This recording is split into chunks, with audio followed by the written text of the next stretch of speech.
The morning sun glinted off the Pacific waves at Oceanside Beach, California. Catherine Kate Winslow knelt in the sand, her slender fingers carefully arranging seashells in her collection basket. At 39, she maintained a natural beauty that required little enhancement. Her chestnut hair was pulled back in a simple ponytail, her face free of makeup save for a light touch of mascara on her long lashes. Her blue jeans and faded navy sweatshirt from the Camp Pendleton Community Center, where she volunteered, were hardly fashionable, but they suited her unpretentious nature. To casual observers, she was just another local enjoying the peaceful morning shoreline. No one would guess she was the art teacher who had become a beloved fixture at the military base's community center, teaching children of deployed servicemen how to express their emotions through painting and sculpture. Kate paused, her sharp eyes catching something unusual in the sand ahead. A dark stain, too red to be seaweed. She set down her basket and moved forward cautiously. The morning joggers and early surfers paid her no mind as she followed what was unmistakably a trail of blood droplets leading toward a cluster of large rocks at the far end of the beach. "Hello?" she called out, receiving only the reply of crashing waves. As she rounded the largest boulder, Kate's breath caught in her throat. A young Marine in PT gear lay crumpled against the rock, clutching his side. Blood seeped between his fingers, staining the sand beneath him a dark crimson. "Sir, can you hear me?" Kate was at his side instantly, her casual demeanor vanishing like morning mist. She moved with practiced precision, checking his pulse and assessing the wound. The Marine, barely out of his 20s, looked up with pain-clouded eyes. "Ambushed, jogging, knife." Kate's movements betrayed no panic as she pulled off her sweatshirt, revealing a simple white t-shirt underneath. With expert hands, she folded the sweatshirt into a pressure bandage. "Apply pressure here," she instructed, guiding his hand. "What's your name, Marine?" "Corporal James Dixon," he managed through gritted teeth. Kate pulled a phone from her pocket and dialed, not 911, but a direct number. "This is Catherine Winslow. I need immediate medical assistance at the north end of Oceanside Beach." Marine corporal with a stab wound, approximately 5 inches below the right rib cage, conscious but losing blood. "Yes, I've applied pressure. 20 minutes is too long, make it 10. She hung up and turned her attention back to the wounded man. From her pocket, she produced a small kit that seemed too professional for a casual beachcomber. She extracted medical gloves, gauze, and a small bottle of antiseptic. "Corporal Dixon, I need to check the wound. This will hurt." As she carefully lifted his hand away, revealing a deep knife wound, Dixon watched her face with increasing confusion. "You're not just a civilian, are you, ma'am?" Kate's lips formed a small, enigmatic smile. "Today, I'm just your good Samaritan. Now hold still." Her hands moved with the confidence of a combat medic as she cleaned and properly dressed the wound. Within minutes, she had established an effective field dressing that slowed the bleeding significantly. "How did you learn to do this?" Dixon asked, his breathing steadier now. "Red Cross training," she answered simply, though something in her eyes suggested a more complex truth. In the distance, a military ambulance's siren wailed. Kate helped Dixon into a more comfortable position, then gathered her things with quick efficiency. "Wait," he called as she stepped away. "Who are you?"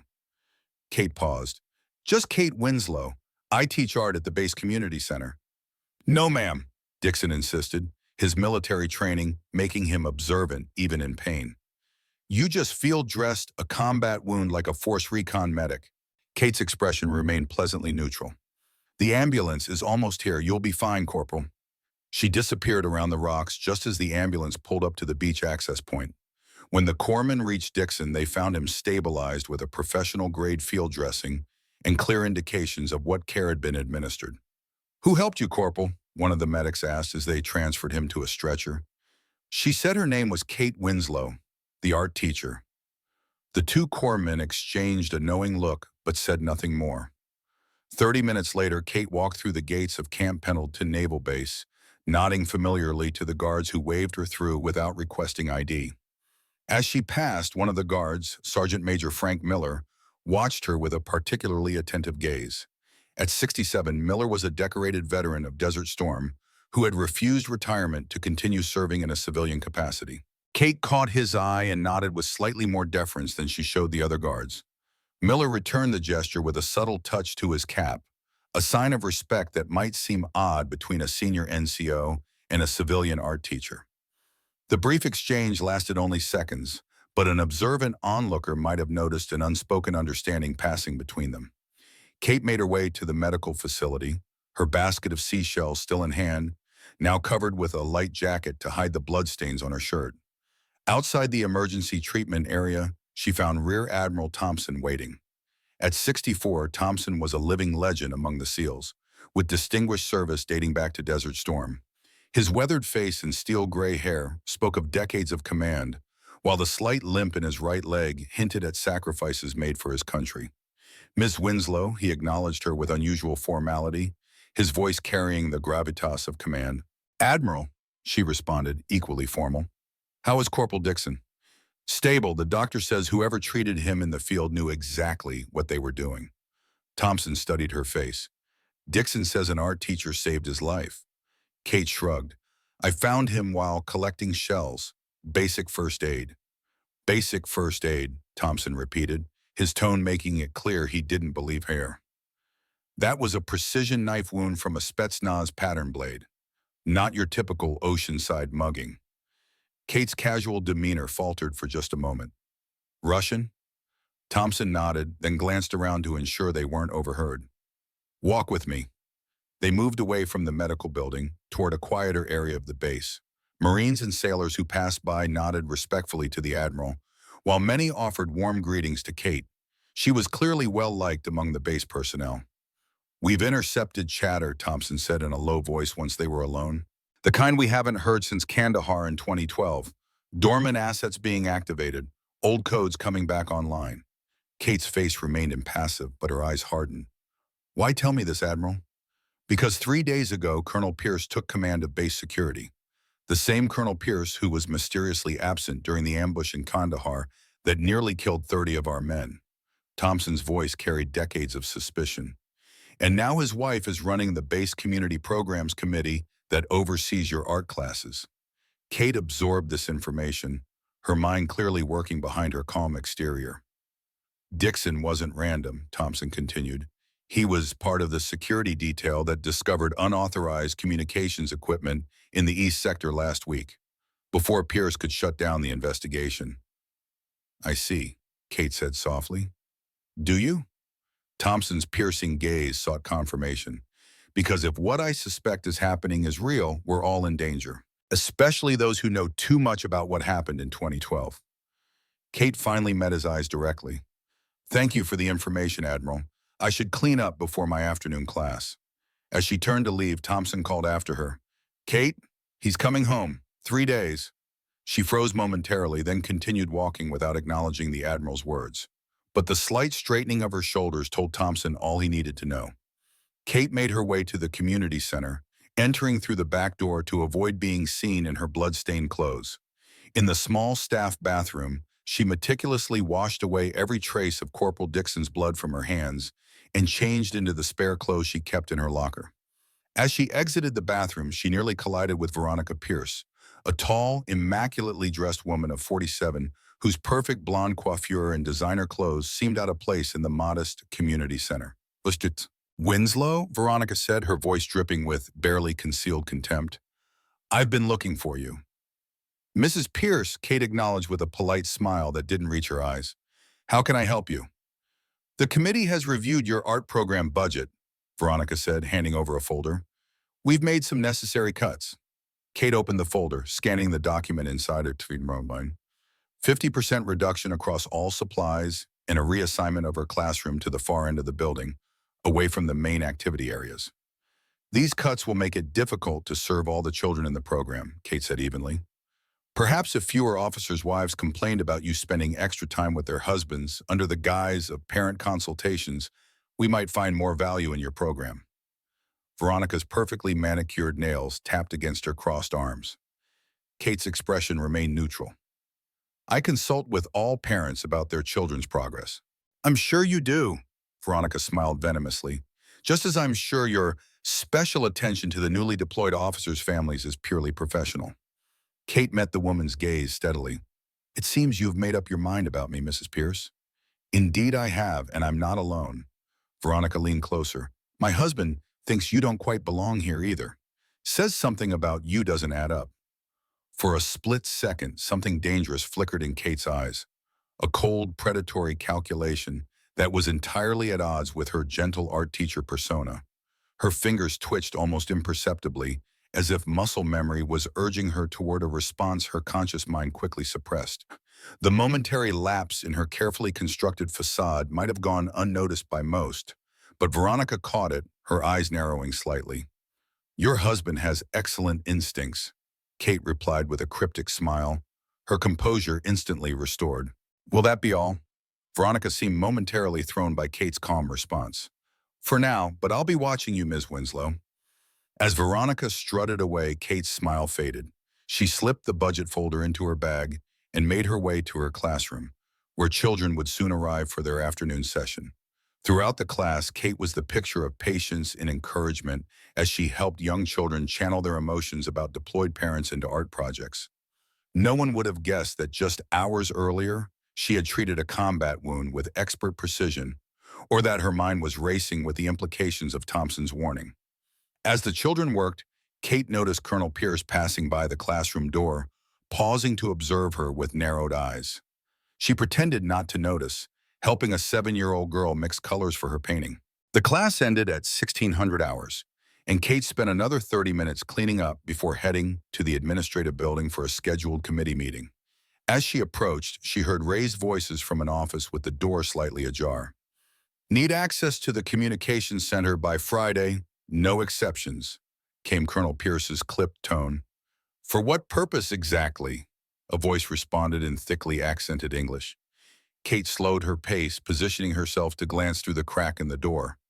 Inside, Colonel Pierce, a square-jawed man in his early 50s with a perfectly pressed uniform, stood facing a civilian in an expensive suit.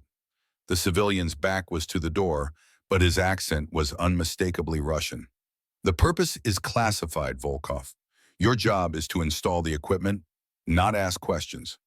"My employers require specifics, Colonel, especially when the equipment being installed can intercept all base communications." Kate quietly extracted her phone and, without looking at the screen, positioned it to capture photos of the meeting.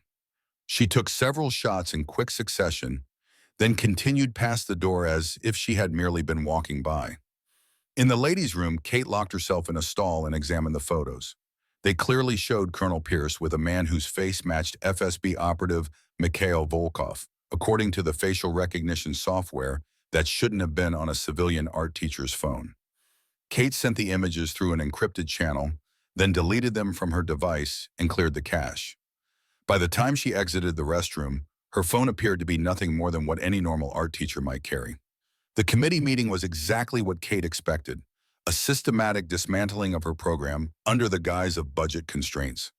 Veronica Pierce led the charge, suggesting that perhaps the community center didn't need an art program at all.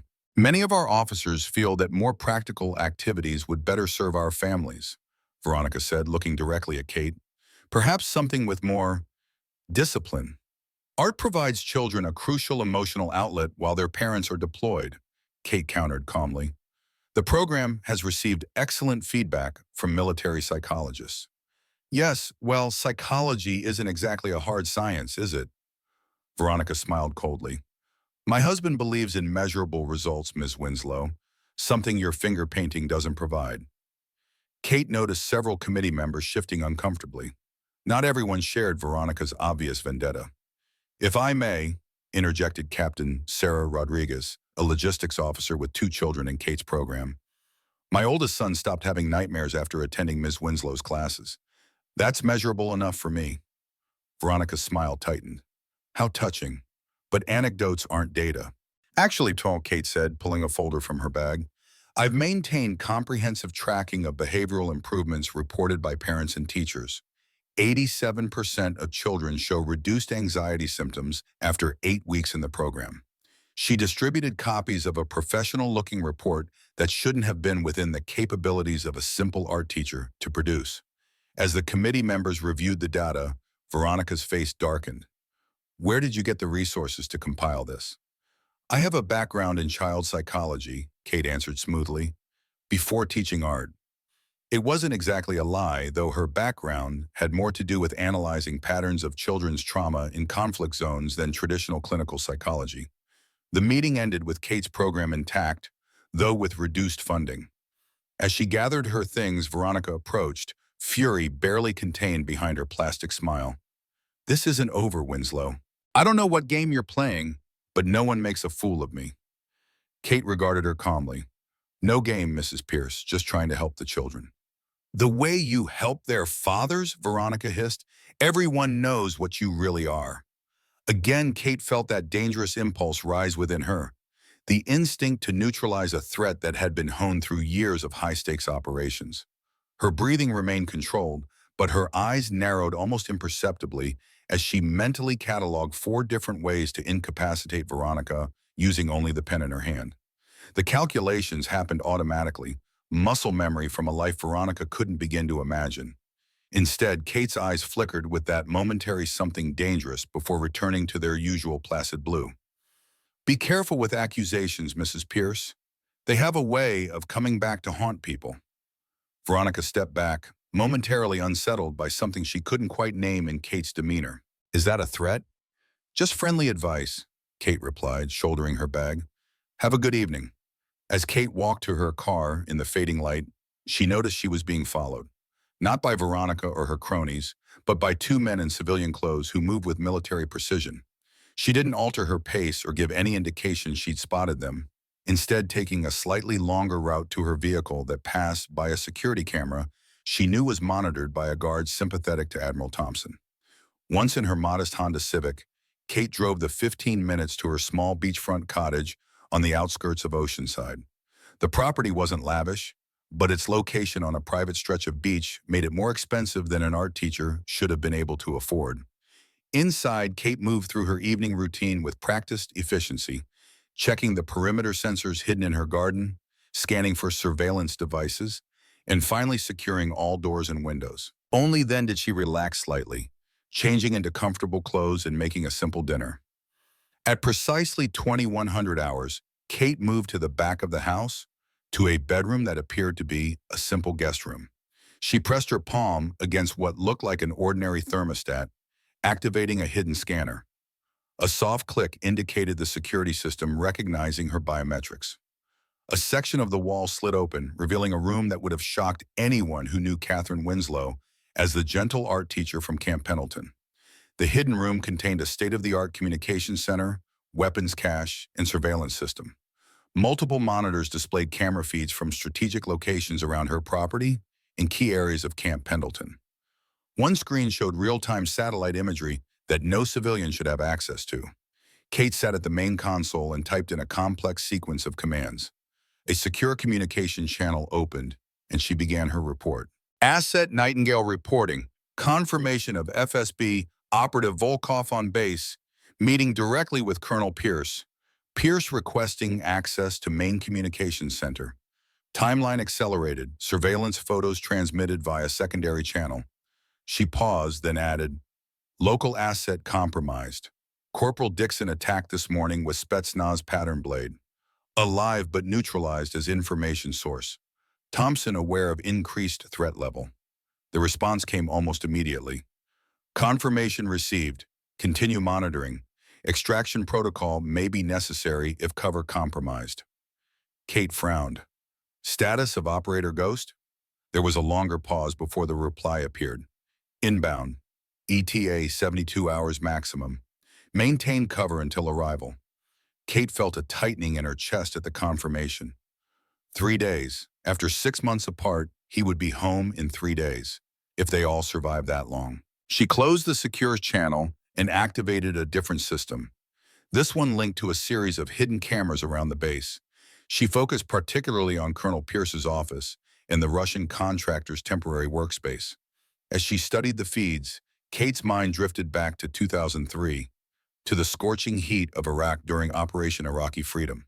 She had been young then, barely 26, officially listed as a war correspondent, but actually gathering intelligence for the CIA's Special Activities Division. The mission had gone catastrophically wrong. Her cover blown, her extraction point compromised. She had found herself being hunted through the streets of Fallujah by insurgents who knew exactly who she was and who she worked for. It was there, cornered in an abandoned building with nothing but a sidearm and two remaining bullets, that she had first met the man who would become her husband. Lieutenant James Ghost Winslow had appeared like a specter with his SEAL team, eliminating her pursuers with terrifying efficiency. He had carried her out through a hail of gunfire, his body shielding hers as they made their escape. "You have terrible luck, ma'am," he had said with a grim smile once they reached safety, blood seeping from a bullet graze on his shoulder that he had ignored completely. "And you have terrible timing," she had replied, attempting to maintain her cover. "I was about to handle the situation." His laugh had been unexpected, a rich sound that seemed out of place in the war-torn landscape. "With 2 bullets and 7 tangos incoming? I'd like to have seen that." "Maybe next time," she had promised, something unspoken passing between them. There had been a next time 3 months later in Baghdad, and again in Afghanistan in 2005. Their paths had crossed with such frequency that it had become a running joke among their respective teams that Ghost Winslow could find Kate in a sandstorm with his eyes closed. It wasn't until 2008, during a joint CIA SEAL operation in Moscow tracking Russian arms dealers, that they had finally acknowledged what had been building between them for 5 years. They were married 6 months later in a small, private ceremony with only their closest colleagues in attendance. For security reasons, their marriage remained classified. To the world, Catherine Winslow was a former journalist who had transitioned to teaching after her experiences in war zones. Lieutenant Commander James Winslow was a decorated SEAL who served his country on classified missions that took him away for months at a time. Only a handful of people knew the truth, that they were one of the most effective husband-wife intelligence teams in U.S. history, with a combined confirmed elimination count of hostile operatives that remained redacted even in the highest security briefings. Kate's reminiscence was interrupted by movement on one of her monitors. Colonel Pierce was entering the communications building well after hours, accompanied by 2 of the Russian contractors. She zoomed in on what they were carrying, equipment cases that shouldn't have been allowed anywhere near sensitive military communication systems. She quickly documented everything, transmitting the evidence through her secure channel. As she worked, a notification appeared on another screen. "Perimeter alert, northeast quadrant." Kate immediately switched to the external cameras. 2 figures were approaching her property from the beachside, using the natural cover of dunes and seagrass. Their movements were too precise to be casual beachgoers, especially at this hour. Without hesitation, Kate activated a secondary security protocol. Throughout the house, subtle changes occurred. Family photos digitally altered their displays to show different faces, books on shelves rearranged to titles more appropriate for an art teacher, and the contents of drawers quietly reorganized, hiding anything that might reveal her true identity. She closed the hidden room, which sealed itself without a trace, and moved to the kitchen. By the time the knock came at her door, Kate was in the middle of kneading bread dough, flour dusting her hands and a smudge on her cheek. Kate opened the door to find 2 men in plain clothes, their military bearing impossible to disguise despite their civilian attire. "Ms. Winslow?" the taller one asked, flashing a military police badge. "I'm Sergeant Walsh, base security. This is Corporal Hernandez. Sorry to disturb you so late, but we need to ask you a few questions." Kate wiped her hands on a kitchen towel, projecting confusion and mild concern. "Of course, come in. Is everything all right?" She led them to her living room, which now displayed the perfect tableau of a single woman's modest life. Half-finished art projects, books on teaching and art history, and a few framed landscape photographs where military photos had been moments before. "Ma'am, where were you between 0500 and 0700 this morning?" Walsh asked without preamble. Kate furrowed her brow. "I was here until about 6, then I went to collect shells at the beach before heading to the base. I do that most mornings. Is there a problem? And did you encounter anyone during your beach walk?" Kate hesitated as any innocent person might when trying to recall details. "Well, there were the usual joggers and early surfers. Oh, and I did help an injured Marine." "Is this about him? Is he okay?" Walsh and Hernandez exchanged glances. "You administered first aid to Corporal Dixon?" "Yes, I found him bleeding behind some rocks. I called for help and did what I could until the ambulance arrived." Kate's concern appeared genuine. "I checked at the medical facility later, and they said he was stable." "Did Corporal Dixon say anything to you about how he was injured?" Just that he was attacked while jogging.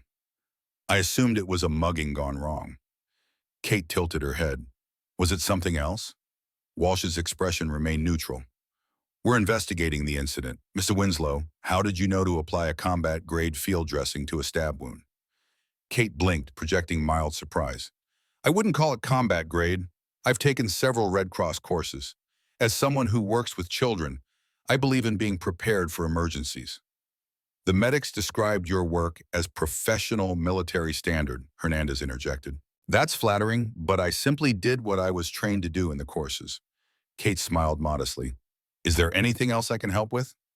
The questions continued for another 20 minutes, probing her background, her relationships on base, and her movements over the past week. Kate answered everything with the right balance of cooperation and mild confusion, playing the role of an innocent civilian caught up in events beyond her understanding. Finally, Walsh stood. Thank you for your time, Ms. Winslow. Colonel Pierce may have additional questions for you tomorrow. Colonel Pierce? Kate repeated, letting a touch of apprehension enter her voice. Am I in some kind of trouble? Just routine follow-up, Walsh assured her, though his eyes said otherwise. One last question. Do you live here alone? Kate's expression softened with practiced vulnerability. Yes, just me. My fiancé. He was killed in Afghanistan 5 years ago. I never quite got around to sharing my life with anyone else. The lie was delivered with such perfect emotional nuance that both men's faces showed a flash of sympathy. I'm sorry for your loss, ma'am, Walsh said, his tone genuinely softening. We'll see ourselves out. Once they were gone, Kate maintained her routine for another hour, aware that her house might be under surveillance. She finished baking her bread, ate a small portion with soup, and prepared for bed as any normal person would. Only when she was certain it was safe did she reactivate her hidden security room, sending a brief message. Cover holding, security questioning escalated, Pierce directing investigation personally, Ghost ETA confirmation requested. The response came back almost immediately. 48 hours, maintain position. Kate closed her eyes briefly. 48 hours. She could hold her cover that long, but what would happen when James arrived? And more importantly, what was Pierce planning that required compromising the base's communication systems? As she prepared to close the hidden room for the night, a final message appeared. Operation Kandahar files declassified for Ghost Team only. Proceed with extreme caution. Pierce primary suspect in 2012 ambush. Veronica Pierce confirmed former SVR asset. Kate stared at the screen, pieces falling into place. Veronica's vendetta against her wasn't just the petty jealousy of a status-conscious officer's wife. It was far more dangerous than that.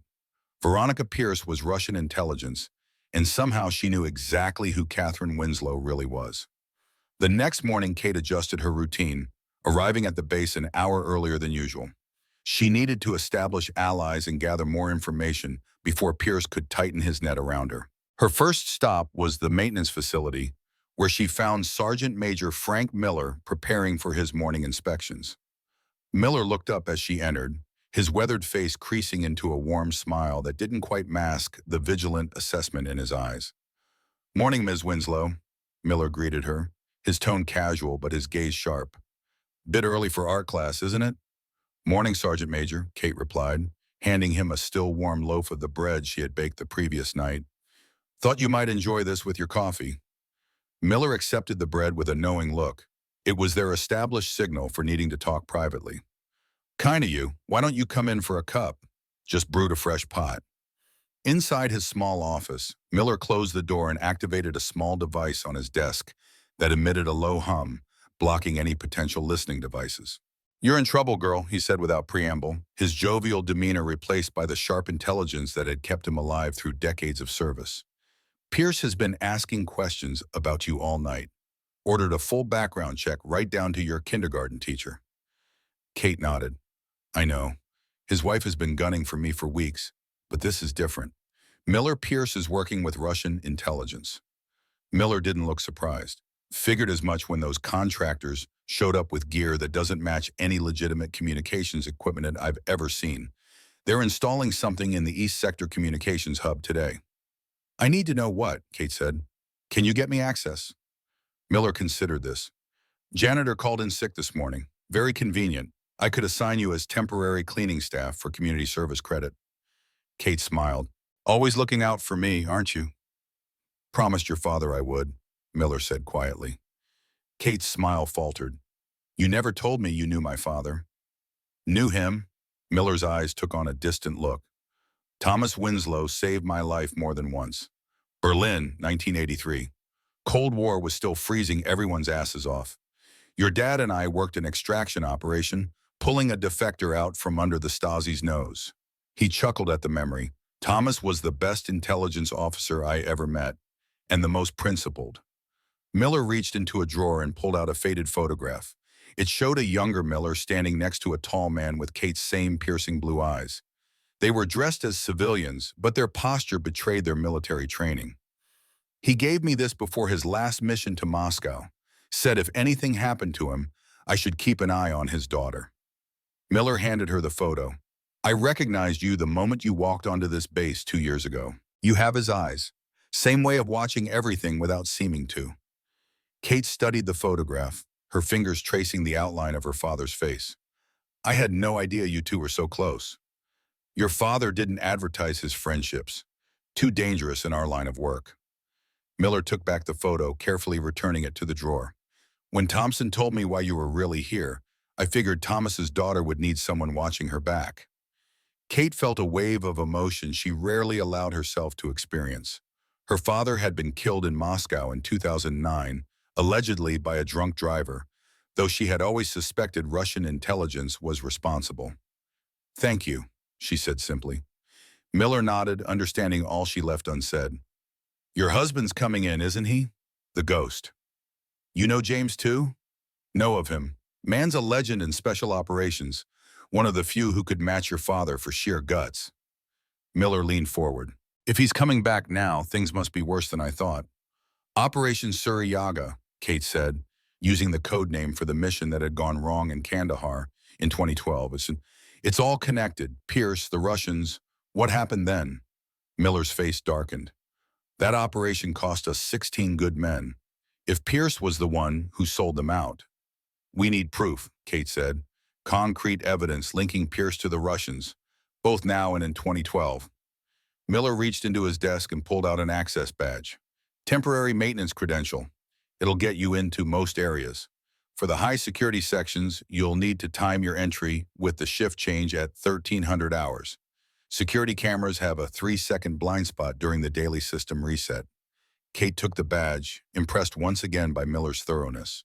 Any other friendly faces I should know about? Lieutenant Commander Rodriguez from yesterday's meeting. Her husband was one of the SEAL team leaders in Kandahar. Made it out alive, but never walked again. Miller's voice carried old anger. She doesn't know the details, but she's no fan of Pierce. He blocked her husband's full disability benefits on a technicality. Kate nodded, filing away this information. I need to move quickly. Pierce's men are already watching my house. Be careful, Miller warned. These Russians aren't just intelligence. The contractors have the look of Spetsnaz about them. Military intelligence, not just FSB analysts. I've dealt with Spetsnaz before, Kate said, her voice hardening slightly. Miller studied her with newfound respect. I bet you have. He checked his watch. You should go. Take the east corridor to avoid the morning security patrol. Kate stood, straightening her simple blouse. Miller, when this is over, I'd like to hear more about my father, the parts that weren't in his official file. The old soldier smiled sadly. It would be my honor. Now go catch yourself a traitor. For the next several hours, Kate moved throughout the base under the guise of her maintenance credentials, carefully mapping the Russians' movements and documenting the equipment they were installing. Using a specialized device disguised as a common multi-tool, she captured frequencies and transmission patterns that confirmed her worst fears. They were creating a shadow communication system that would allow them to intercept all base traffic and potentially insert false commands during critical operations. At 12:45 hours, Kate positioned herself near the East Sector Communications Hub, waiting for the shift change. As Miller had promised, at precisely 1300 hours, the security system reset briefly. She slipped through the door undetected and made her way to the main server room. Inside, she found evidence of the Russians' work. small devices attached to key junction points, nearly invisible unless you knew what to look for. Kate quickly photographed everything, then extracted a small flash drive from her pocket and inserted it into one of the terminals.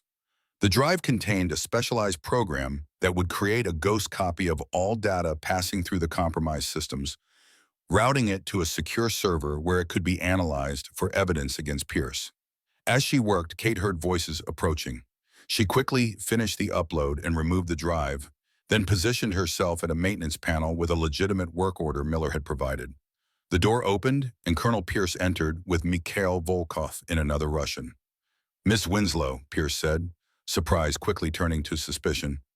"What are you doing in a restricted area?" Kate looked up with practiced innocence. "Colonel Pierce, Sergeant Major Miller assigned me to community service after that incident with the paint in the officer's mess. Something about learning the value of maintenance work." She held up the work order. "Just checking this junction box for the reported power fluctuations." Pierce took the work order, examining it closely. "This authorization is for tomorrow." Kate feigned embarrassment. "Oh, I'm so sorry. I must have misread the date. I'll come back tomorrow." "No need," Pierce said, his voice dangerously smooth. "Since you're already here, why don't you finish up now? Under supervision, of course." The way he looked at Volkov made Kate's internal alarm sound. They suspected something. "Of course," she agreed, turning back to the panel. "It won't take long." As she pretended to work, she could feel Pierce's eyes boring into her back. Volkov moved closer, ostensibly to observe but actually to block her exit path. "You know," Pierce said conversationally, "my wife mentioned you are quite the artist, former war correspondent turned art teacher. Interesting career change." "War zones change your perspective," Kate replied, keeping her tone light. "I wanted to do something that created beauty instead of documenting destruction." "Admirable," Pierce nodded, "though some might say unusual for someone with your background." The emphasis on background confirmed Kate's suspicions. Pierce was fishing, trying to make her reveal something. "My background?" she asked, projecting confusion. "Your father was military, wasn't he?" Pierce pressed. "Army logistics," Kate lied smoothly. "Nothing exciting. He processed equipment requisitions for most of his career." This was the established cover story for her father, whose actual role in the CIA remained classified even years after his death. "Strange," Pierce mused. "I could have sworn I saw his name on a different kind of roster." Kate closed the panel and turned to face him. "All done, sir. The connection seemed fine. Must be an issue elsewhere in the system." Pierce didn't move from blocking her path. "You didn't answer my question, Miss Winslow." "I wasn't aware you'd asked one, Colonel," Kate replied, maintaining her composure. "Was there something specific you wanted to know about my father?" Their standoff was interrupted by the arrival of Rear Admiral Thompson, who entered the room with the authority of his rank fully evident. "Colonel Pierce," Thompson said sharply, "why are civilian contractors in a classified communications hub without proper security clearance?" Pierce turned, clearly annoyed by the interruption. "Admiral Thompson, these men are authorized technical consultants upgrading our systems." "Not according to Navcom, they aren't," Thompson countered, holding up a tablet displaying an official notice. "All external technical work has been suspended pending a security review from Pentagon." Pierce's jaw tightened. "This is my jurisdiction, Admiral. Base security falls under my command, and base communications fall under mine," Thompson replied evenly. "Winslow, are you finished with the maintenance check?" "Yes, Admiral," Kate answered. "Then you're free to go. I believe you have a class to teach soon." Kate nodded gratefully and slipped past Pierce, feeling his glare following her as she left. Once outside the communications hub, Kate moved quickly to her classroom, aware that the confrontation had only bought her temporary reprieve. Pierce would be coming for her now, and she needed to accelerate her timeline. In her classroom, Kate found the children already waiting, their eager faces lighting up when they saw her. Despite the danger surrounding her, Kate felt a genuine warmth for these kids, many of whom were struggling with the absence of deployed parents. "Today we're going to try something different," she announced, pushing aside her worries to focus on them. "We're going to create memory boxes for your parents when they return from deployment." As the children worked enthusiastically on their projects, Kate maintained her gentle teacher persona while her mind raced through contingency plans. She needed to get the evidence she'd gathered to a secure location before Pierce could move against her. After class, Kate made her way to the base chapel, one of the few places she knew wouldn't be under surveillance due to privacy regulations. Inside, she found Lieutenant Commander Rodriguez lighting a candle in the small side altar. "Ms. Winslow," Rodriguez greeted her with a warm smile. "Thank you again for standing your ground at yesterday's meeting. My son has been so much happier since joining your program." "I'm glad to hear that," Kate said sincerely. "Commander, may I speak with you privately?" Rodriguez nodded, leading Kate to a secluded corner of the chapel. "What's on your mind?" "It's about Colonel Pierce," Kate began carefully, "and possibly about what happened to your husband in Kandahar." Rodriguez's friendly demeanor instantly hardened. "What do you know about that?" "Not everything," Kate admitted, "but enough to believe Pierce may have been involved in compromising that operation. And now he's working with Russian intelligence operatives on this base." Rodriguez stared at her in shock. "Those are serious accusations. Do you have proof?" "I'm gathering it," Kate said, "but I need someone I can trust to hold this." She discreetly passed over the flash drive containing the evidence she'd collected. "If anything happens to me in the next 48 hours, get this to Admiral Thompson, no one else." Rodriguez accepted the drive, studying Kate with new eyes. "You're not just an art teacher, are you?" Kate held her gaze steadily. "Let's just say I understand what your husband went through better than most would expect." A look of realization crossed Rodriguez's face. "See, Kate neither confirmed nor denied it. "What matters now is stopping Pierce before he can do more damage. Will you help me?" Rodriguez slipped the drive into her pocket. "For what they did to Michael and his team? Absolutely." Their conversation was interrupted by Kate's phone vibrating with an alert. She checked it to find a message from the base community center. The anniversary celebration planning committee had called an emergency meeting. "I have to go," Kate said. "Remember, 48 hours. If you don't hear from me by then, get that drive to Thompson." Rodriguez nodded grimly. "Be careful, Winslow. Whatever game you're playing, Pierce is playing for keeps." "So am I," Kate replied softly. "So am I." The base was buzzing with preparations for the 75th anniversary celebration of Camp Pendleton's founding. Banners hung from buildings, stages were being erected on the parade grounds, and security checkpoints were being established for the high-ranking officials expected to attend. Kate arrived at the community center to find Veronica Pierce presiding over a chaotic planning meeting, issuing orders like a field commander. "The Secretary of Defense has confirmed his attendance," Veronica announced to the committee, "as has the Commandant of the Marine Corps and representatives from allied nations. This celebration must be flawless." Her eyes landed on Kate as she entered. "Ah, Miss Winslow, so glad you could join us. We were just discussing your contribution." Kate took her seat, noting the unusual number of security personnel positioned around the room. "I understood my art students would be creating displays representing the base's history." "Change of plans," Veronica said with a tight smile.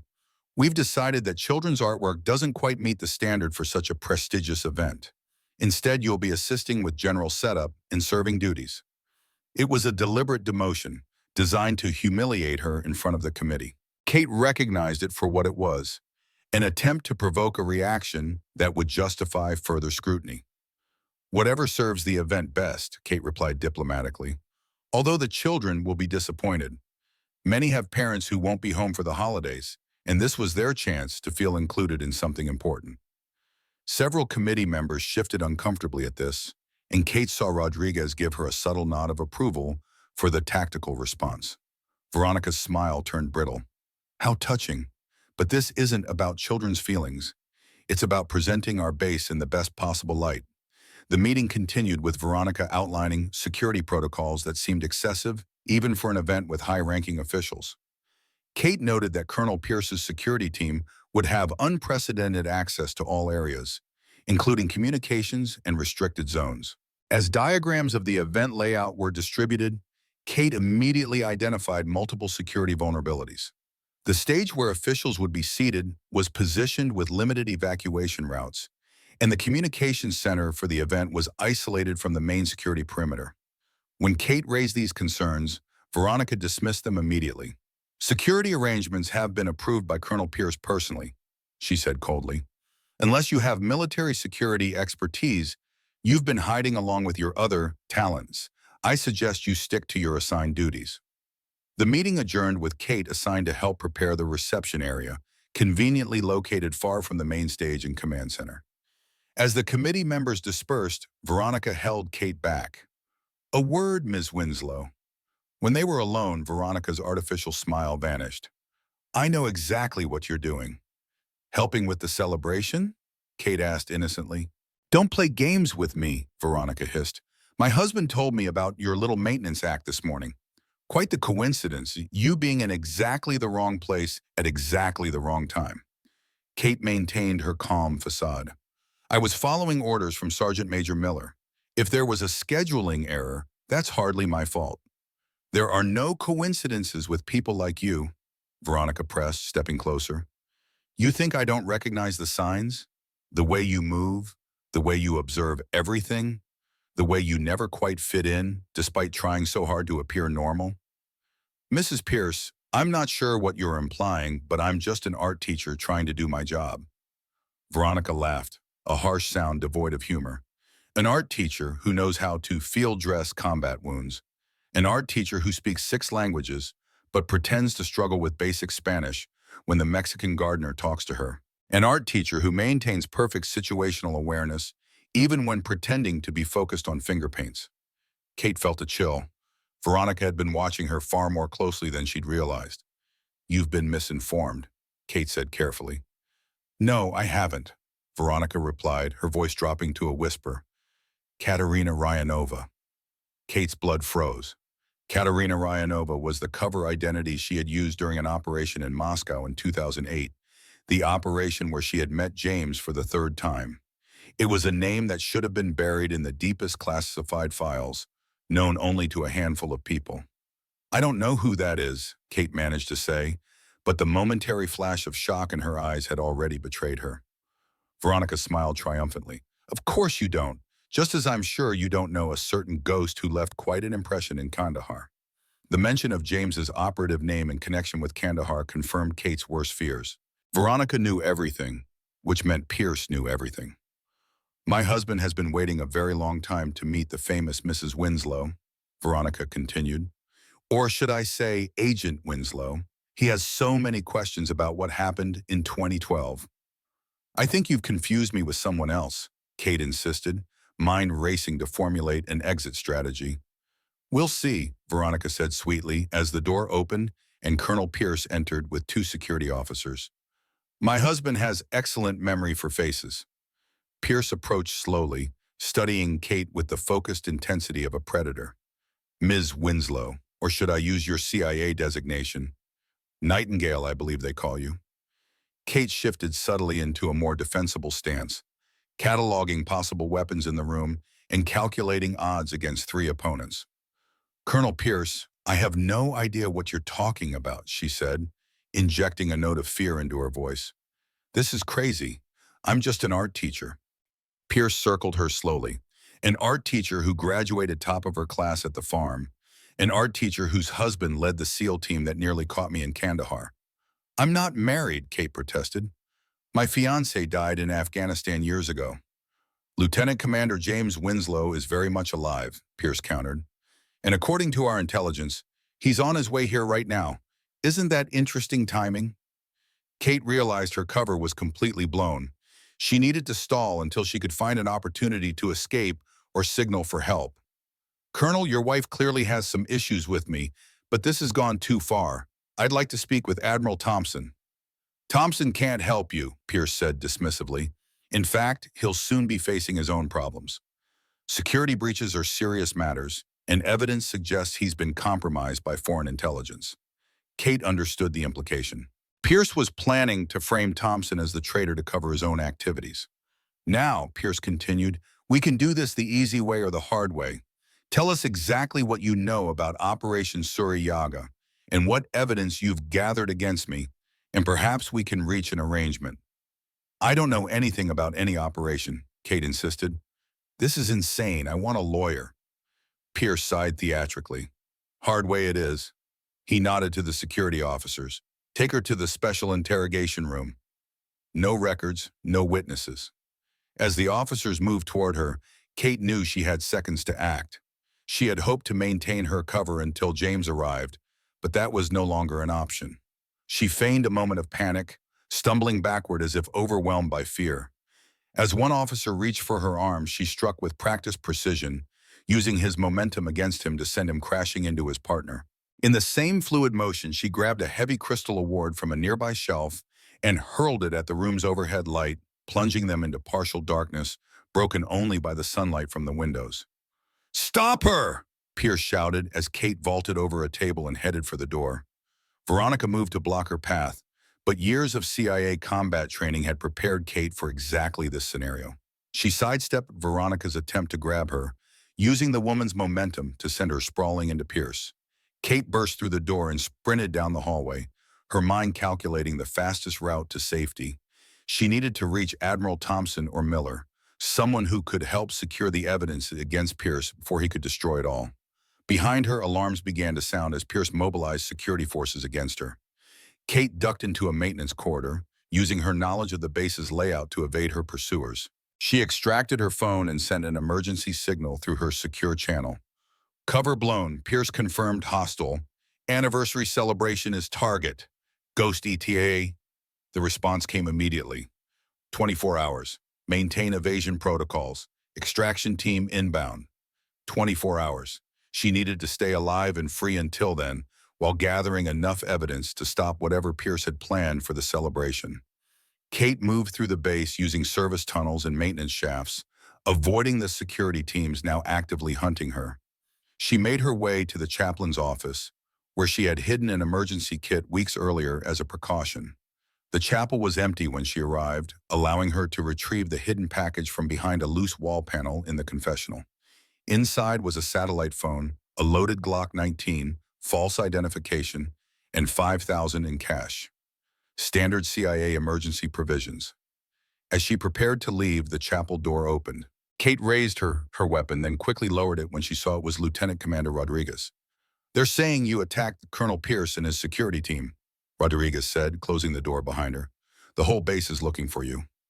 "Pierce is a Russian asset," Kate said bluntly, abandoning any pretense. "He's planning something at the celebration tomorrow. An assassination or worse." Rodriguez didn't seem surprised by the revelation of Kate's true nature. "I figured you were intelligence when you gave me that drive. My husband said the ambush in Kandahar was an inside job. He always suspected Pierce." "It was," Kate confirmed. "Pierce sold out 16 special operators to the Taliban for Russian money. My husband's team was sent to extract them, but they were too late for most." "And now he's doing it again," Rodriguez said grimly, using the celebration as cover. Kate nodded. "I need to get word to Admiral Thompson. Pierce is planning to frame him as the traitor." "Thompson's been confined to quarters pending an investigation," Rodriguez reported. "Pierce is claiming he found evidence Thompson was passing information to foreign agents." "Perfect timing," Kate said bitterly. "With Thompson out of the way, Pierce has complete control of the base for the celebration." Rodriguez checked her watch. The Russian contractors just completed installing something in the main communications array. Whatever they're planning, it's happening soon. Kate made a decision. "I need your help. Can you get a message to FBI Special Agent Laura Chen? She's stationed in the San Diego field office, counterintelligence division." "I can try," Rodriguez offered. "What's the message?" "Tell her Nightingale confirms Crimson Protocol active at Pendleton celebration. Ghost inbound 24 hours. Request immediate support." Kate handed Rodriguez a secure communication device. "Use this. It can't be tracked or intercepted."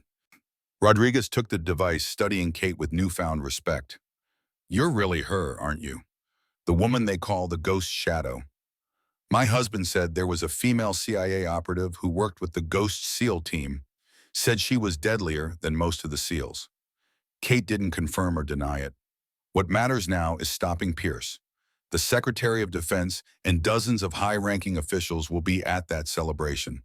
If Pierce is working for the Russians, this could be catastrophic. "What's your plan?" "I need to stay hidden until James arrives with his team," Kate explained. "Meanwhile, I'll try to gather more concrete evidence of what Pierce is planning." "I can help with that," Rodriguez offered. "As logistics officer, I have access to all supply requisitions. Pierce has ordered some unusual equipment in the past week. Send me the details through this. Kate handed her a secure flash drive. Any unusual patterns could help us figure out their plan. Rodriguez nodded, then hesitated. There's something else you should know.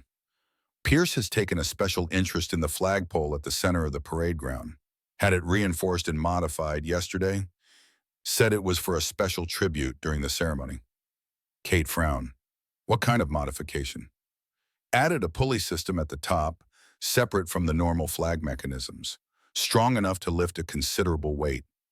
A chill ran down Kate's spine as she realized what Pierce might be planning. A public execution or a demonstration of power. You think he'd go that far? On a U.S. military base?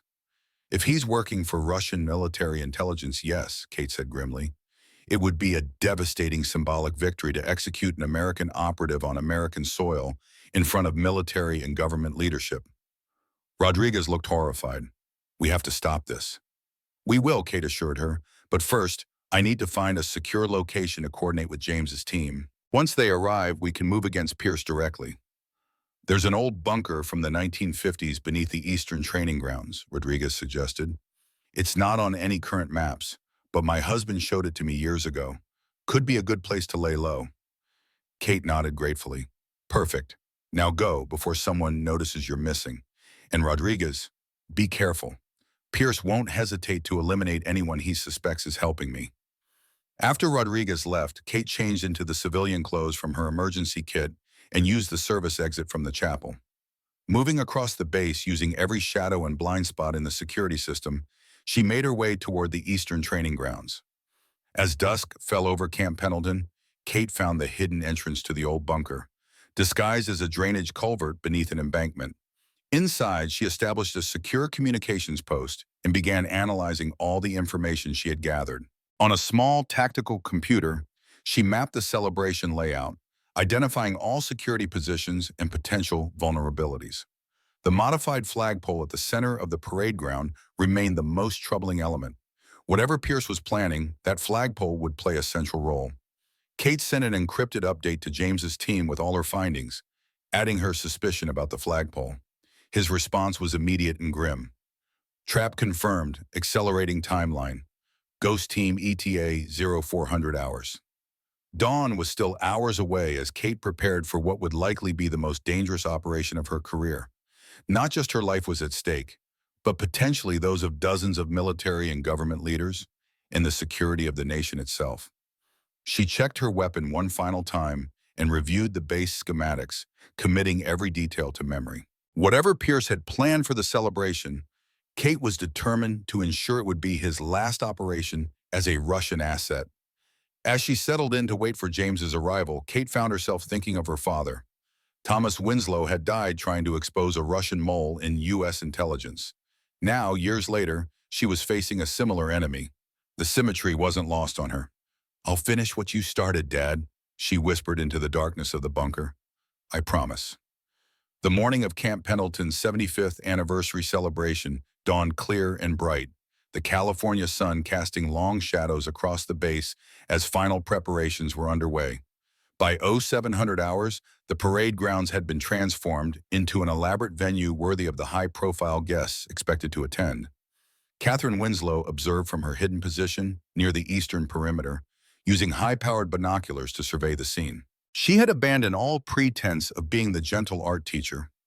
Now dressed in tactical black, her hair tightly secured, and her movements precise and economical. The transformation was so complete that even those who thought they knew her would have paused in recognition.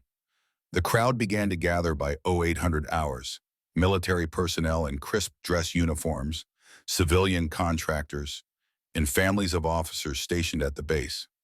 Security checkpoints funneled attendees through metal detectors and bag searches, though Kate noted that several of Pierce's men were waving through the Russian contractors without inspection. Perimeter teams in position, Kate murmured into her secure comm unit. Confirm status.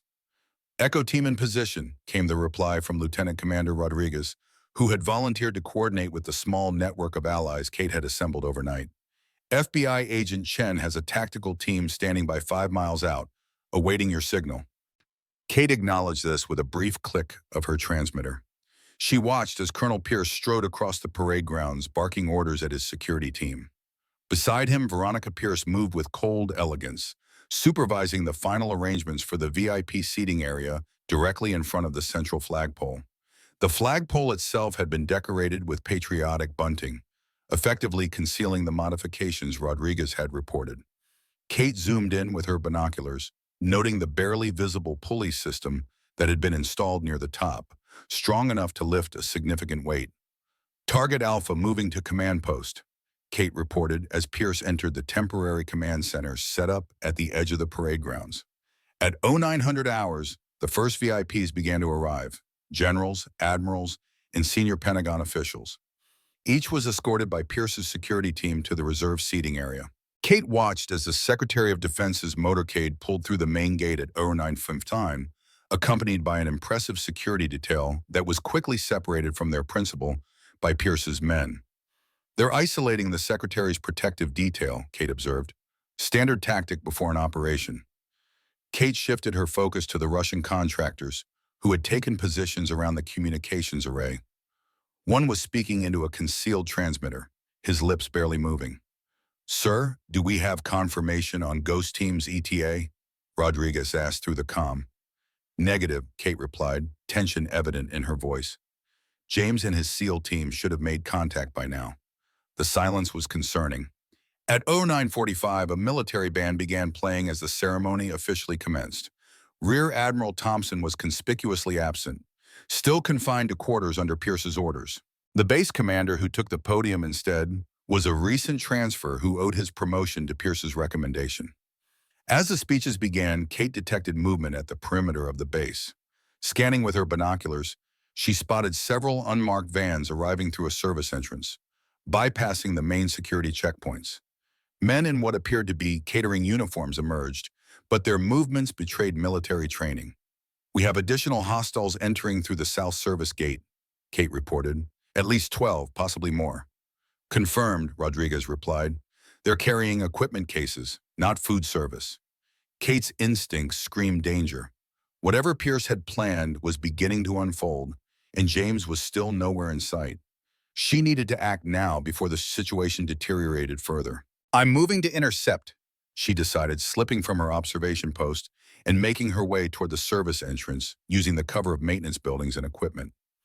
As she approached, Kate observed the new arrivals distributing what appeared to be standard security earpieces, but were likely secure communications devices for coordinating the operation. One man opened a case containing what Kate immediately recognized as Russian SVD Dragunov sniper rifles, military-grade hardware that had no place on an American base. Kate captured images using a specialized camera designed to transmit automatically through encrypted channels. Evidence was still crucial, even as the threat escalated. She was about to move closer when her tactical radio crackled with Rodriguez's urgent voice. "Nightingale, they're sweeping the east sector. Fall back immediately." Too late.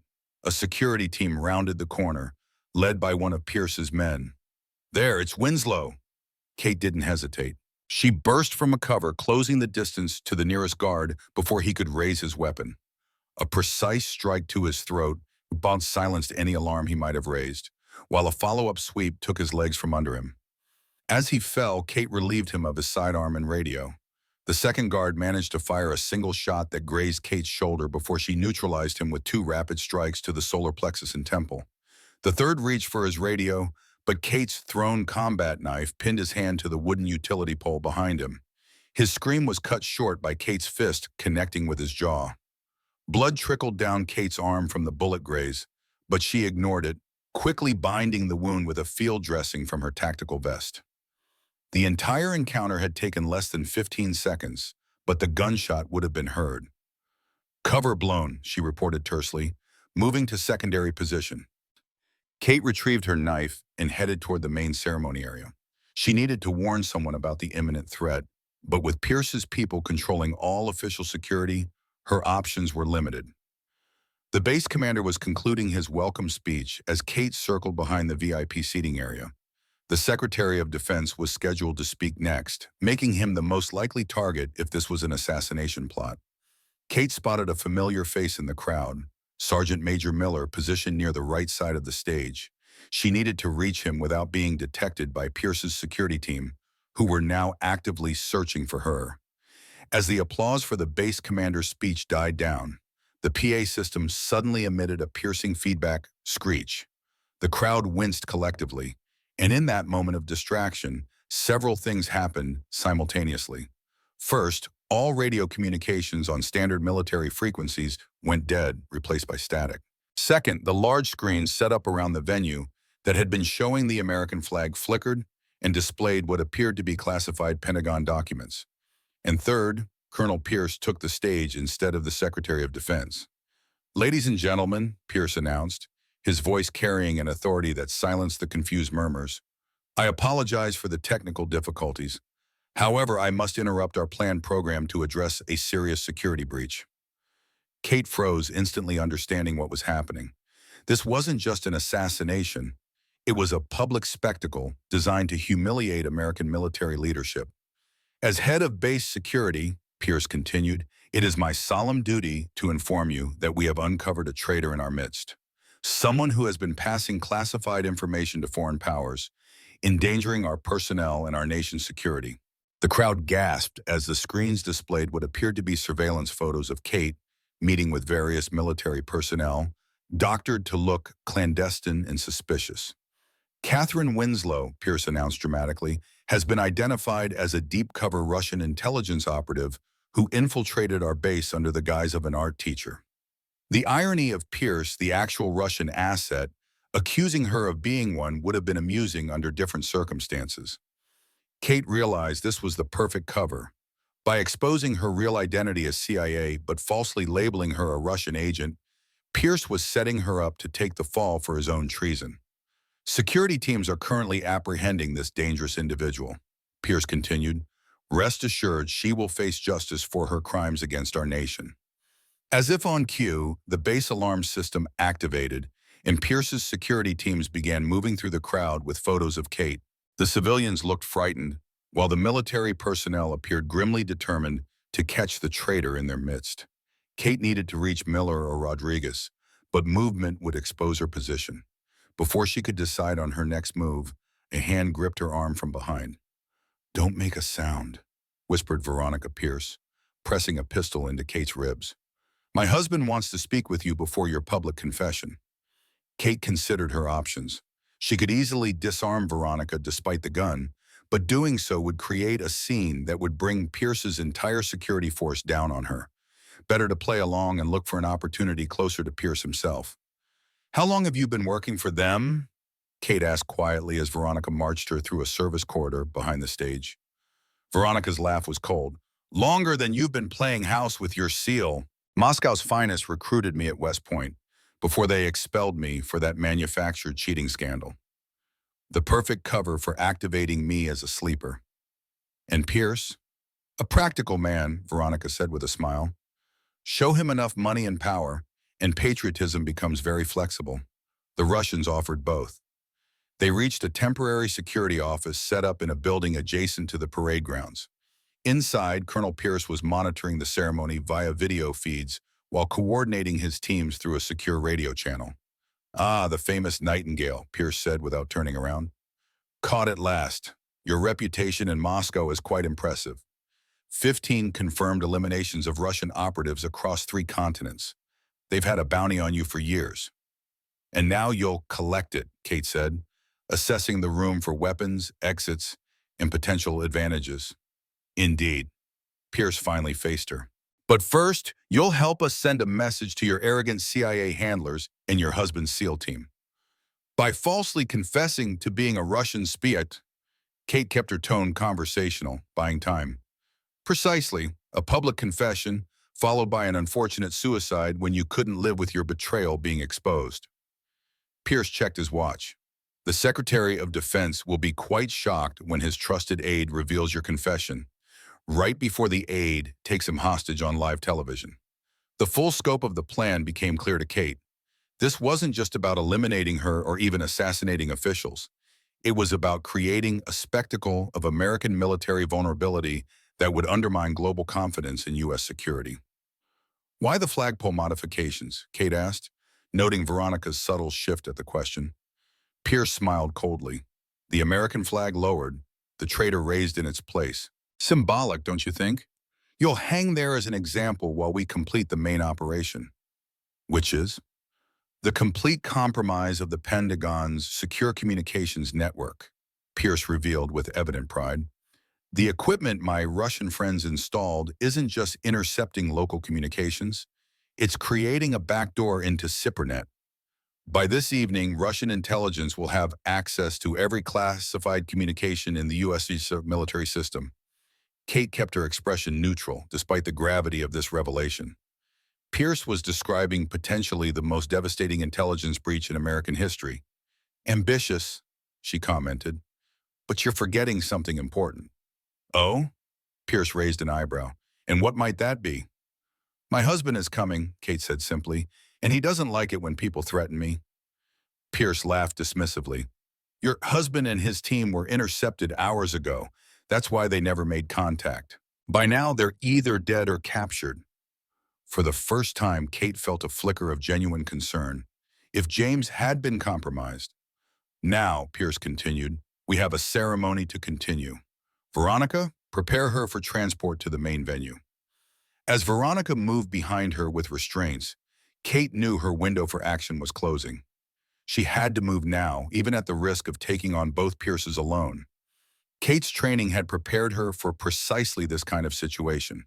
As Veronica reached for her wrists, Kate dropped her center of gravity and spun, using her shoulder to knock the gun aside while simultaneously sweeping Veronica's legs. The woman fell hard, her pistol clattering across the floor. Pierce reacted immediately, drawing his sidearm, but Kate was already in motion. She flipped the heavy wooden table between them, forcing Pierce to dodge as it crashed toward him. In the same fluid movement, she grabbed a metal paperweight from the desk and hurled it at the overhead light, plunging the room into shadows broken only by the glow of the computer monitors. Pierce fired twice, the bullet splintering the wood where Kate had been a split second earlier. She moved like a shadow through the darkened room, closing distance before Pierce could adjust his aim. Her first strike knocked the gun from his hand. Her second sent him staggering backward into the wall. But Pierce was no ordinary officer. His counterattack came fast and skilled, a series of precise strikes that revealed specialized combat training. Kate blocked a potentially devastating blow to her throat, absorbing a painful hit to her wounded shoulder in exchange. As they grappled, Veronica recovered her weapon and aimed it at Kate's back. Stop or I'll shoot! Kate knew she couldn't face both of them in these close quarters. She needed to escape and warn the authorities about the Cybernet breach, which was far more significant than her personal vindication. Using Pierce as a shield, Kate backed toward the door. Your plan won't work. Even if you kill me, there are others who know what you're doing. No one who can stop it in time, Pierce snarled, blood trickling from his split lip. The operation is already underway. Kate felt the door handle behind her. In one explosive movement, she shoved Pierce into Veronica, sending both of them sprawling, and bolted through the door. Outside, chaos had erupted across the parade grounds. The screens were displaying what appeared to be classified operation details, creating confusion and alarm among the military leadership present. Security teams were moving the Secretary of Defense and other VIPs to secure locations, directly into the hands of Pierce's Russian operatives. Kate sprinted toward the communications center, where the Cybernet breach would be centered. She had to destroy the Russian equipment before the back door was fully established.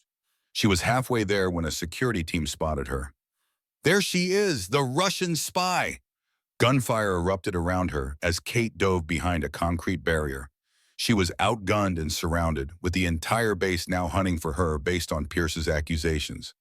As security closed in from all sides, Kate knew she had run out of options.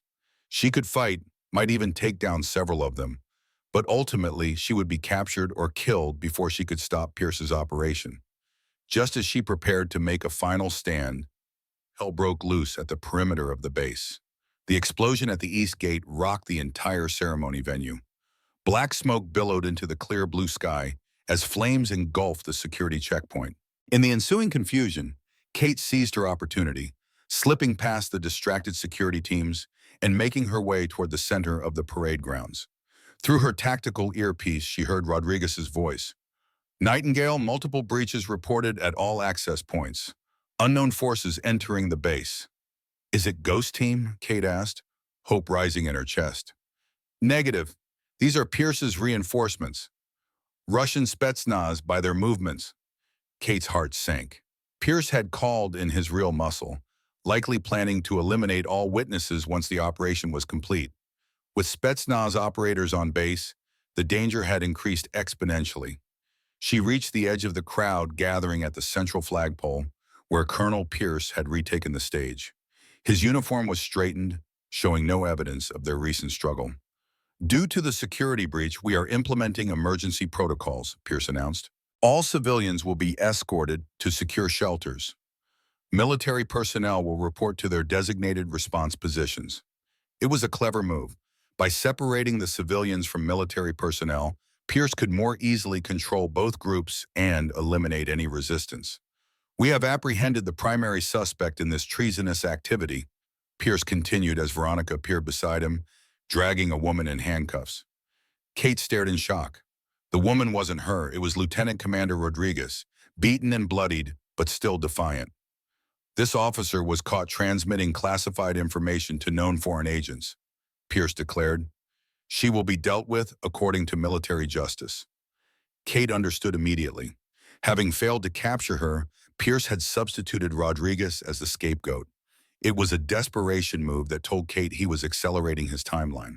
As if confirming her assessment, Pierce gave a signal, and his security team began to attach cables to Rodriguez's restraints. As an example to all who would betray their country, Pierce announced it, the traitor will be displayed where all can see the price of treason. With mechanical precision, the pulley system on the flagpole activated. The American flag was lowered, and Rodriguez was hoisted into the air, her feet leaving the ground as she was suspended from the pole like a macabre trophy. The crowd's reaction was immediate and visceral. Gasps of shock rippled through the gathered military personnel and civilians. Several officers stepped forward in protest, only to be blocked by Pierce's security forces. Families with children turned away, mothers shielding young eyes from the disturbing spectacle. "This is barbaric," shouted a Navy captain from the front row, his face flushed with anger. "We don't treat our own like this, even if the accusations were true." Stand down, Captain," one of Pierce's men ordered, hand moving to his weapon. The assembled high-ranking officials whispered urgently among themselves, clearly disturbed by this unprecedented display. Kate could see the Secretary of Defense engaged in heated conversation with his aides, his face a mask of controlled outrage. Among the regular enlisted personnel, confusion reigned. Many had known and respected Rodriguez for years. Their expressions registered disbelief, uncertainty, and growing suspicion about Pierce's actions. These weren't mindless followers. They were trained American soldiers witnessing something that violated every principle of military justice they'd been taught to uphold. Even among Pierce's security forces, several looked uncomfortable with this extreme display. One young MP turned away, unable to watch, while another whispered to his colleague, "This isn't right, man. This isn't what we do." Rodriguez didn't scream or beg. Instead, she looked directly at Pierce and spoke loudly enough for those nearby to hear. "The real traitor is giving this order." Pierce's face darkened with rage. "Gag her." Before his men could comply, Rodriguez continued, "Colonel Pierce works for Russian intelligence. This is a coup." Her words, spoken clearly and without fear, sent another wave of murmurs through the crowd. The seeds of doubt were being planted. Pierce drew his sidearm, aiming it at Rodriguez. "One more word, and I'll execute you for treason right now." This escalation shocked even his supporters.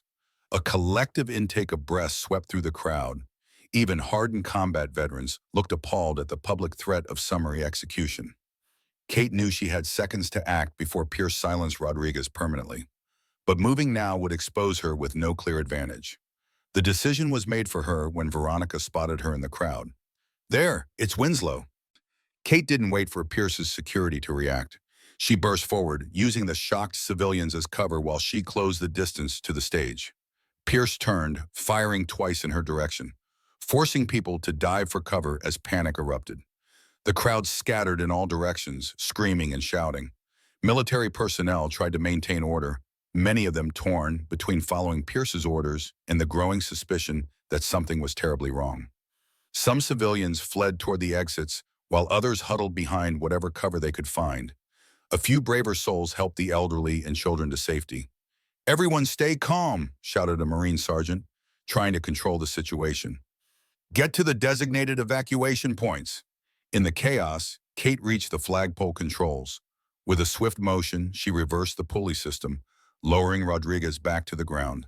As Pierce's security converged on her position, Kate stood her ground, prepared to make her last stand protecting Rodriguez. "Stop right there, Winslow," Pierce shouted, his gun trained on her. "It's over." "Is it?" Kate replied calmly, making no move toward her own weapon. "You might want to look up, Colonel." Pierce's eyes flicked skyward involuntarily, and in that moment of distraction, the distinctive sound of helicopter rotors cut through the chaos. Not one helicopter, but 3 Blackhawks appeared over the tree line, moving in fast and low. "Impossible," Pierce whispered, his face draining of color.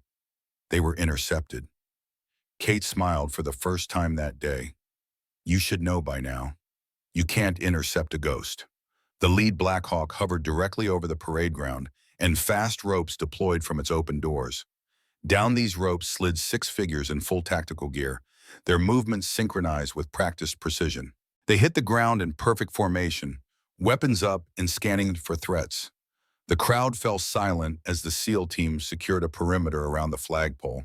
Their leader stepped forward, removing his tactical helmet to reveal a face weathered by years of combat, distinguished by a long scar from temple to chin. "Colonel Pierce," Commander James "Ghost" Winslow said, his voice carrying effortlessly across the now silent parade ground. "By order of the Secretary of Defense, you are relieved of command, effective immediately." The atmosphere shifted palpably. The arrival of the SEAL team, clearly American forces, not Pierce's Russian reinforcements, created a sense of relief and renewed confidence among the military personnel present. Several senior officers moved immediately to James's side, signaling their support. Enlisted men and women straightened, looking to the newcomers with expressions of hope and respect. A Marine Master Sergeant near the front muttered loud enough for those around him to hear, "That's the ghost. If he's here, we're going to be all right." "I trained with his team once," another soldier whispered. "The stories are all true." Pierce's security team hesitated, caught between loyalty to their commanding officer and the unmistakable authority of the legendary SEAL commander standing before them. Several lowered their weapons slightly, uncertainty clear in their posture. Pierce recovered quickly, his training reasserting itself. "Commander Winslow, this woman is a confirmed Russian operative. She has compromised base security and endangered classified operations." James's expression remained impassive as he looked from Pierce to Kate. "Are you referring to my wife, Colonel?" A collective gasp rippled through the crowd, followed by an eruption of whispers. Officers who had earlier dismissed Kate as merely a civilian art teacher now stared in shock, reassessing every interaction they had ever had with her. Some looked embarrassed, remembering dismissive comments they had made within her hearing. His wife? An operative? All this time? The murmurs spread like wildfire. One captain who had often brought his daughter to Kate's art class looked particularly stunned. "She taught my Kelly how to paint," he said to his colleague, shaking his head in disbelief. Veronica Pierce's face contorted with fury as she realized their carefully constructed narrative was collapsing. Her perfectly maintained composure cracked, revealing the desperation beneath. "Your wife?" Pierce repeated, feigning confusion. "Commander, I believe you have been misled. This woman is Senior Intelligence Officer Catherine Winslow, CIA Special Activities Division," James interrupted. "Currently on assignment investigating Russian penetration of U.S. military installations. An assignment authorized by the Director of National Intelligence himself."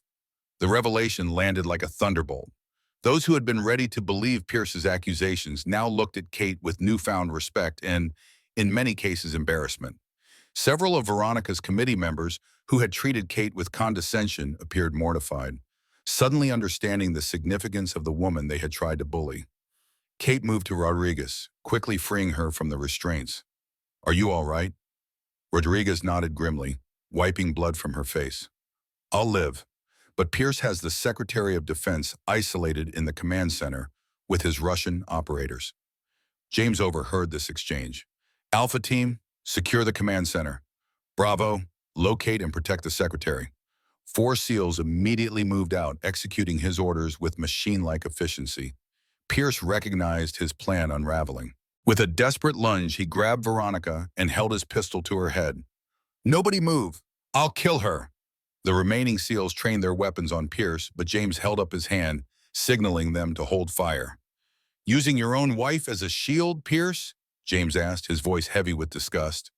That's low, even for a traitor. Veronica's eyes widened in shock as she felt the cold barrel of her husband's gun pressed against her temple. The realization that he would sacrifice her without hesitation was evident in her expression.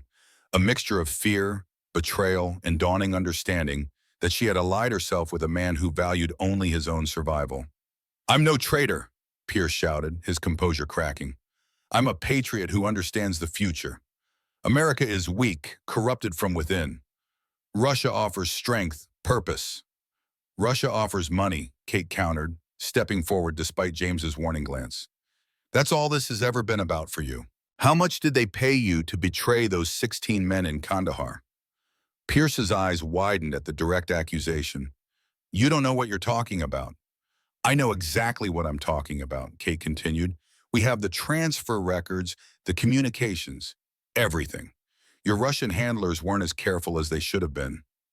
This was a calculated bluff, but Kate could see from Pierce's expression that it had hit home. He believed they had concrete evidence of his treason. It doesn't matter, Pierce snarled. The operation is already complete. The back door into Cybernet is established. By now, Russian intelligence has access to everything. James smiled coldly. Is that what they told you? That equipment your Russian friends installed? It's been transmitting to NSA servers for the past 6 hours.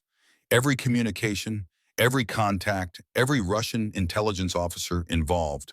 All of it documented and traced back to Moscow. Pierce's face drained of color as he realized the truth. You're lying. We've known about you for months, Pierce, James continued. Kate was sent here specifically to confirm your role and identify your network. You've been under surveillance from the beginning.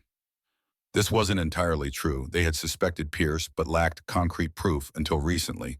But the psychological impact on Pierce was immediate and devastating. The moment your Russian friends accessed what they thought was Cybernet, they actually triggered a massive counterintelligence operation, James explained.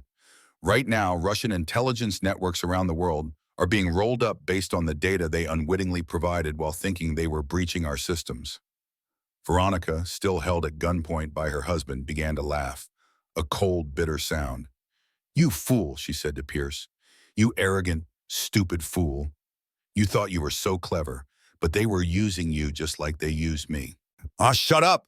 Pierce pressed the gun harder against her temple. Moscow never believed in you, Veronica continued, her voice dripping with contempt. You were always expendable, a diversion while the real operation proceeded elsewhere. The crowd watched in tense silence as the drama unfolded. No one moved, afraid to trigger Pierce into violence. His face contorted with a mixture of rage, fear, and dawning realization that he had been manipulated by the very people he thought he was serving. Pierce's control was visibly slipping, his hands shaking as he kept the gun pressed to Veronica's head. You're lying. All of you are lying. Kate took another step forward, her hands visible and empty. It's over, Pierce. Your Russian handlers have already disavowed you. There's satellite evidence of Spetsnaz units retreating from the perimeter. They're abandoning you. This final revelation broke something in Pierce. With a howl of rage, he shoved Veronica aside and raised his weapon toward Kate. Before he could fire, James moved with the lightning reflexes that had earned him his reputation. 3 precise shots rang out, and Pierce collapsed to the ground, his gun unfired. A collective exhalation swept through the crowd. Medical personnel rushed forward to secure Pierce and assess his wounds, while others helped the shaken civilians. The air buzzed with shock, relief, and confusion as people tried to process what they had just witnessed. As medics rushed forward to secure Pierce and assess his wounds, Kate turned to find Veronica attempting to slip away in the confusion. With a swift movement, Kate intercepted her, twisting Veronica's arm behind her back and forcing her to her knees. "Not so fast, Mrs. Pierce," Kate said quietly. "We have a lot to discuss about your activities at West Point and after." Veronica's defiance crumbled as she realized there was no escape. The perfectly composed, ice-cold manipulator was gone, replaced by a frightened woman who suddenly understood the full consequences of her choices. "They'll come for me. Moscow protects its assets," she whispered, but her voice lacked conviction. "Not the ones who fail so spectacularly," Kate countered. "You're on your own now."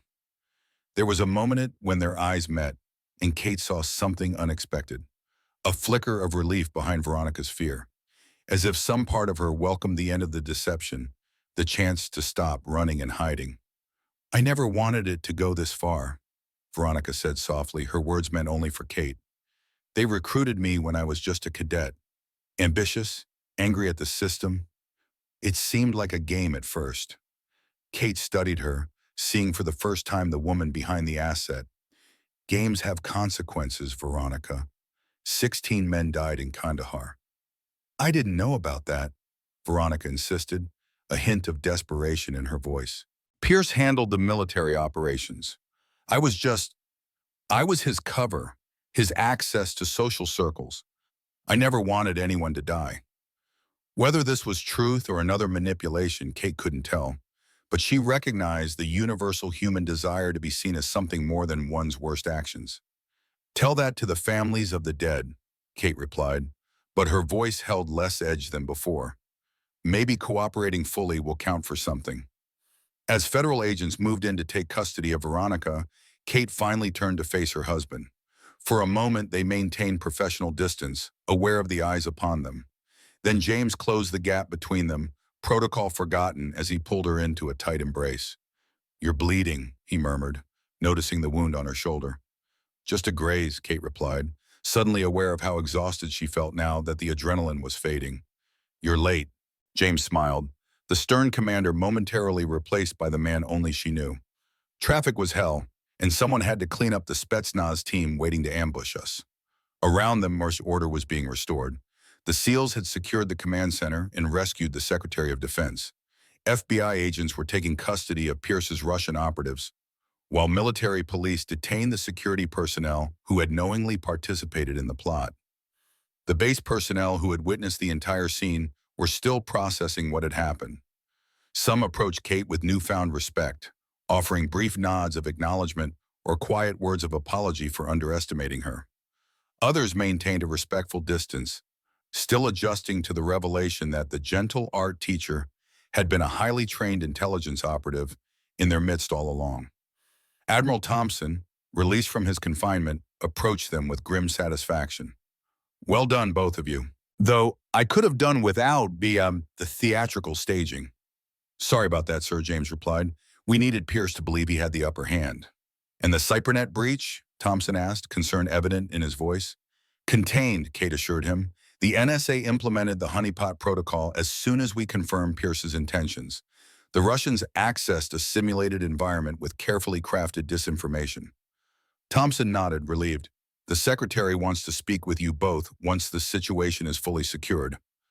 I believe commendations are in order." As Thompson moved away to coordinate the recovery efforts, James turned back to Kate, his expression softening. "So much for your quiet assignment teaching art to military kids."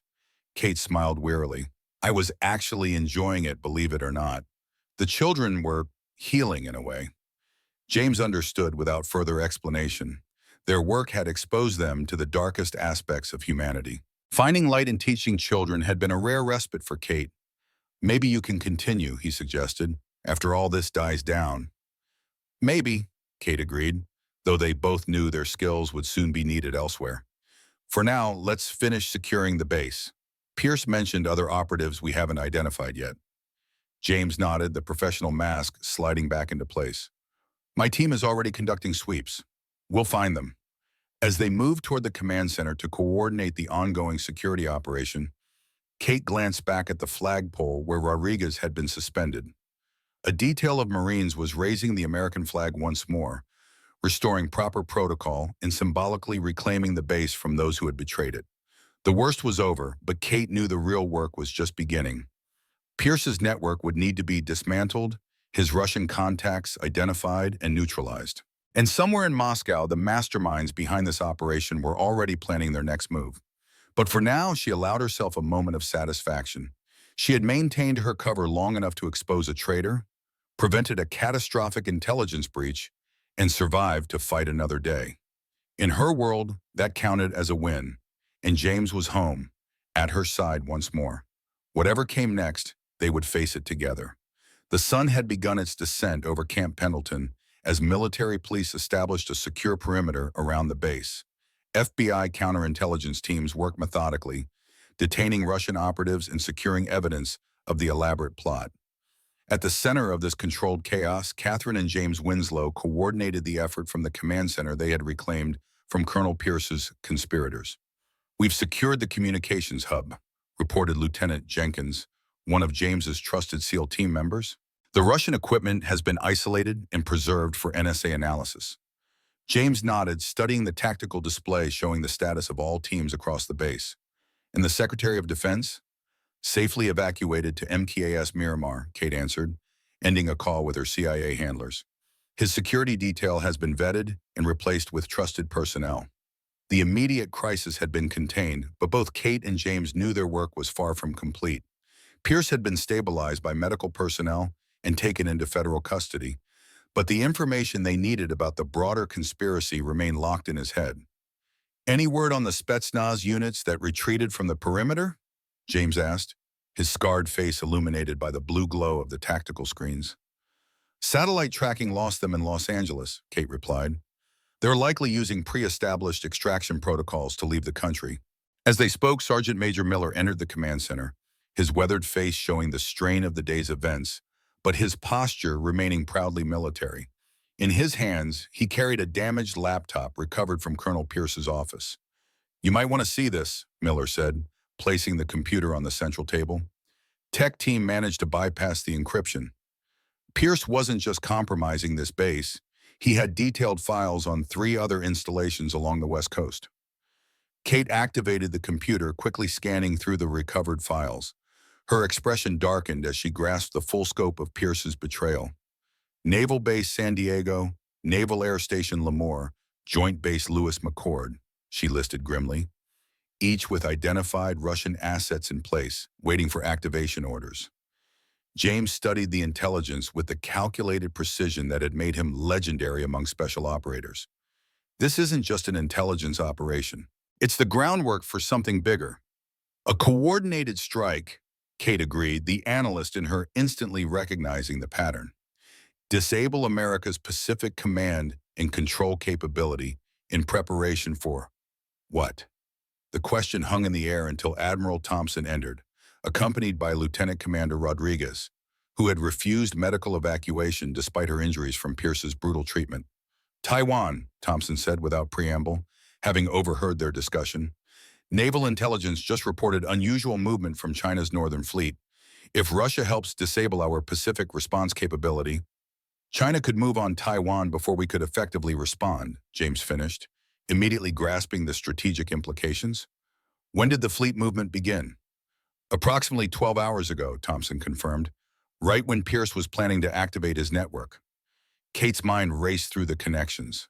This isn't just a Russian operation, it's a coordinated Russian-Chinese effort to create a window of opportunity in the Pacific. "And we've only stopped one piece of it," James added grimly. The command center fell silent as the true stakes became clear. What they had uncovered at Camp Pendleton was merely one node in a much larger conspiracy that threatened global stability. James turned to his team. "Jenkins, coordinate with FBI to expedite interrogation of the captured Russian operatives. We need to identify every asset in Pierce's network immediately." "Yes, sir," Jenkins replied, already moving toward the communication station. "Rodriguez," James continued, "work with naval intelligence. I want real-time updates on the Chinese fleet movements." Despite her injuries, Rodriguez straightened. "On it, Commander." Kate was already ahead of them, her fingers flying across the keyboard as she correlated data from multiple intelligence sources. Pierce's files mention a contingency protocol called Crimson Tide. If the primary operation failed, secondary teams would target critical infrastructure. Time frame? James asked sharply. Kate's expression was grim. Immediate activation upon primary mission failure, which means they're already moving, James concluded.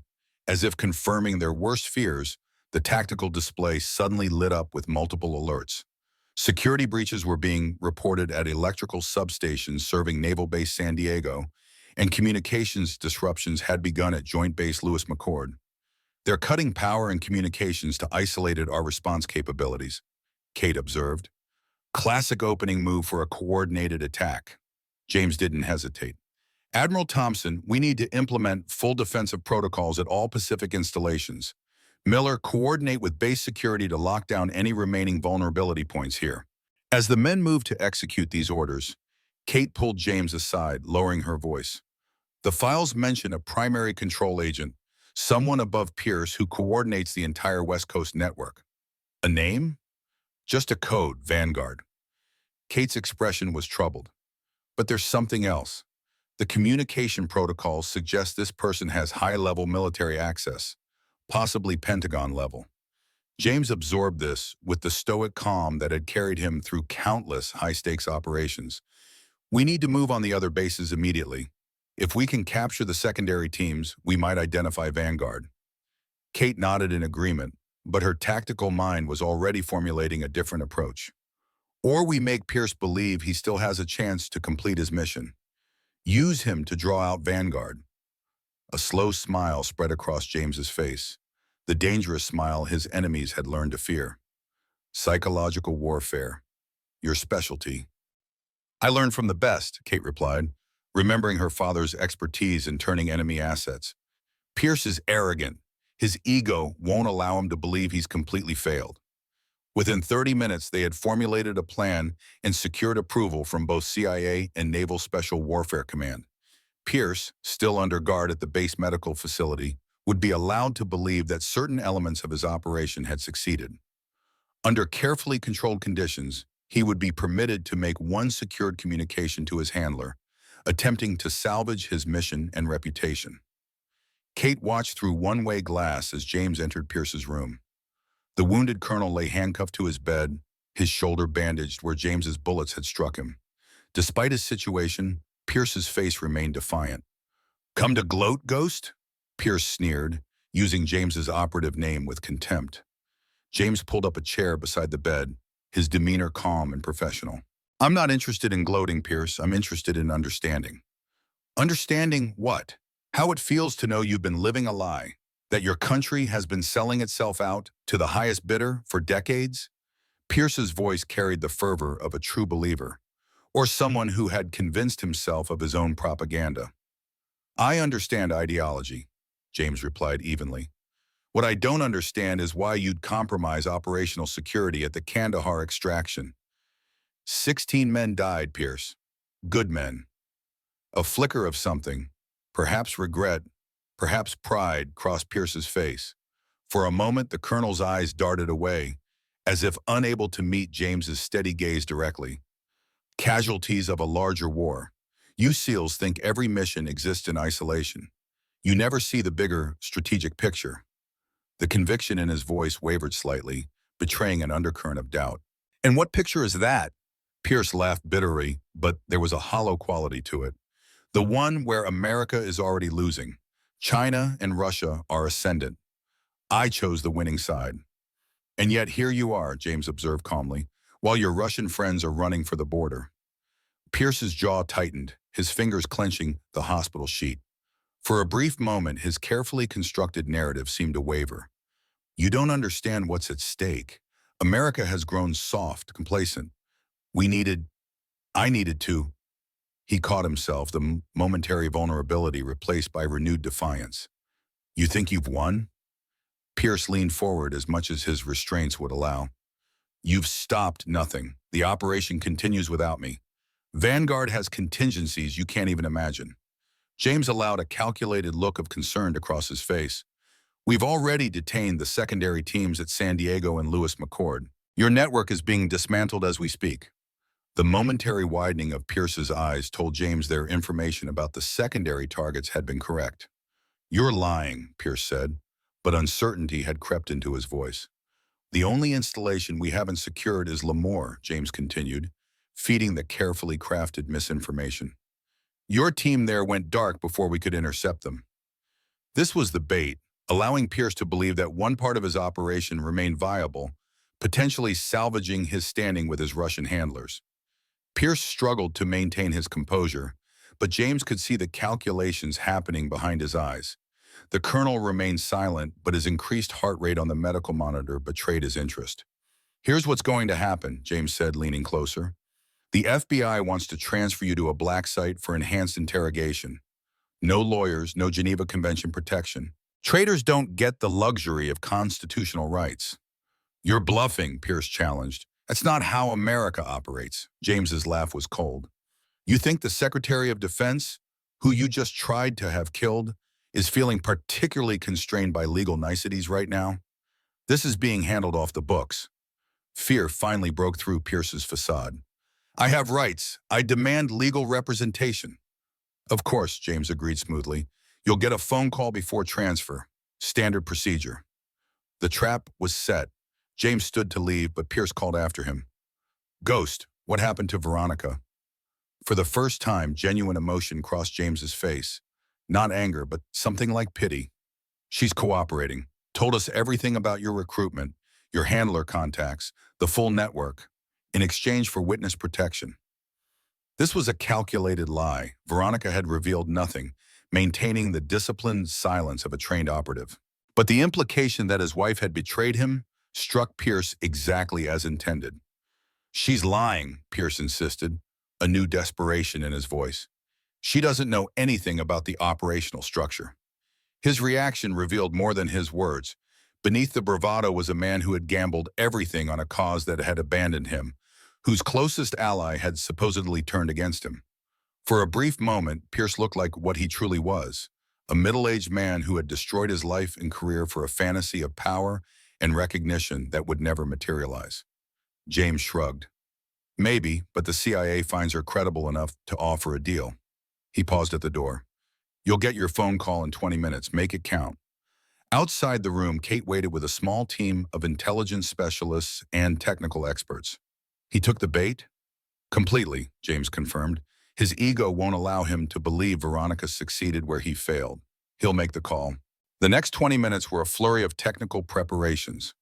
The phone Pierce would be provided had been extensively modified, capable of tracking any response to impossible depths while appearing to be a standard secure line.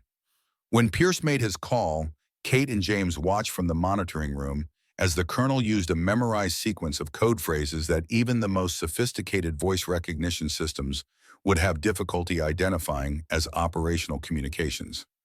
The package was delivered, but the weather turned unexpectedly, Pierce said into the phone, his voice steady despite his situation. Local forecast shows clearing at Lemoore, but storms everywhere else. The response came through a heavily disguised voice. Confirmation required on Lemoore status. Authentication protocol, Sierra 9. Pierce hesitated only briefly. Authentication, Crimson Bravo 7 Delta. Request extraction protocol for compromised asset. Negative on extraction, the voice replied.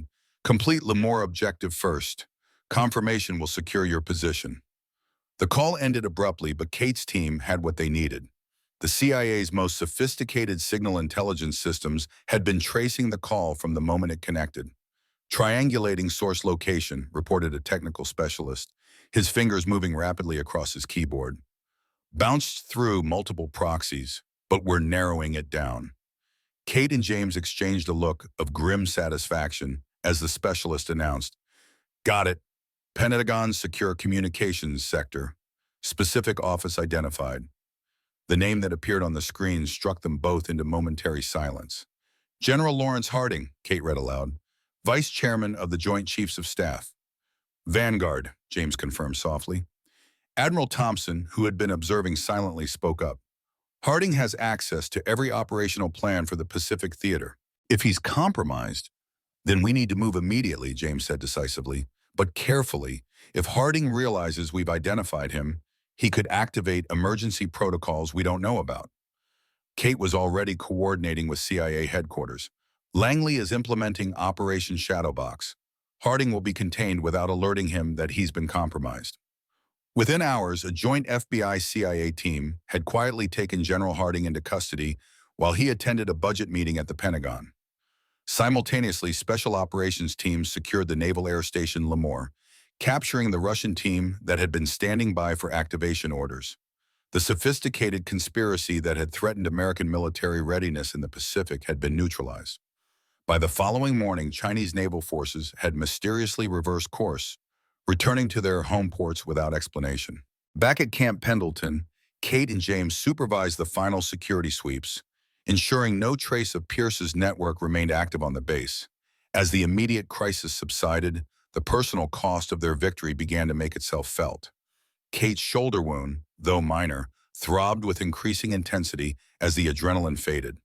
In a quiet moment alone in the command center, James gently examined her injury. "You should have had this properly treated hours ago." Kate managed a tired smile. "There were more important matters to attend to." "Nothing is more important than you making it home in one piece," James replied, his voice carrying the weight of too many close calls over too many years. "Says the man who once completed a mission with 3 broken ribs and a bullet lodged in his thigh," Kate countered, but she allowed him to clean and properly dress the wound. "That was different," James insisted. "How so?" "I didn't have you waiting for me back then." The simple statement contained volumes. Before they had found each other, both had approached their dangerous professions with a reckless disregard for personal safety. Having someone to return to had changed them both in subtle but profound ways. Their moment of connection was interrupted by Admiral Thompson's arrival. "The Secretary of Defense is holding a classified briefing in 1 hour. You're both requested to attend." "Status on Pierce and Veronica?" Kate asked. "Both in federal custody, being transported to separate facilities," Thompson replied. "The Russians have already disavowed any knowledge of the operation. Officially, they're claiming Pierce was acting independently." "Of course they are," James said with a grim smile. "And Harding?" "Singing like a canary, from what I hear," Thompson said. 20 years of Russian recruitment and influence operations, all laid bare to save his own skin." Kate shook her head in disgust. "Men like Harding and Pierce never understand the concept of loyalty." "Which is why they ultimately fail," James observed. "They can't conceive of people who place duty above self-interest." Thompson nodded in agreement. "The base will remain on elevated security status for the next 72 hours. But the immediate threat has passed. You've both done remarkable work here." After the Admiral departed, Kate allowed herself to sink into a chair, the exhaustion of the past several days finally catching up with her. "So much for my quiet undercover assignment teaching art." James smiled as he took the seat beside her. "I told you it wouldn't last. You're too good at what you do." "The children will be disappointed," Kate said, genuine regret in her voice. Some of them were making real progress, especially the ones struggling with deployed parents. James studied her face, recognizing something he'd seen growing in her over recent years. "You liked teaching them, didn't you? Not just for the cover." Kate nodded, surprising herself with the admission. "They're so resilient, even with everything they're facing, and art gives them a voice when words fail." "Maybe when this is all wrapped up, you could continue," James suggested. "Not undercover, just as yourself. The CIA owes you some downtime after this operation." The idea was appealing, but Kate had been in the intelligence world long enough to know how things worked. "They'll have another assignment waiting before the paperwork on this one is filed."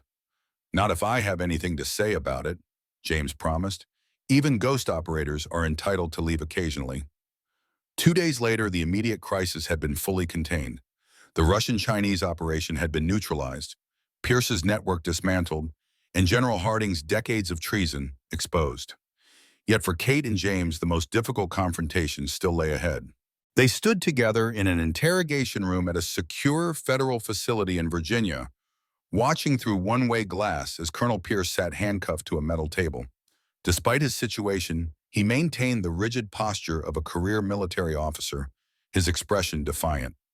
"You don't have to do this," James said quietly to Kate. "The CIA has professional interrogators who can handle him." Kate's face was set with determination. "This is personal, James. He needs to answer for Kandahar, for my father."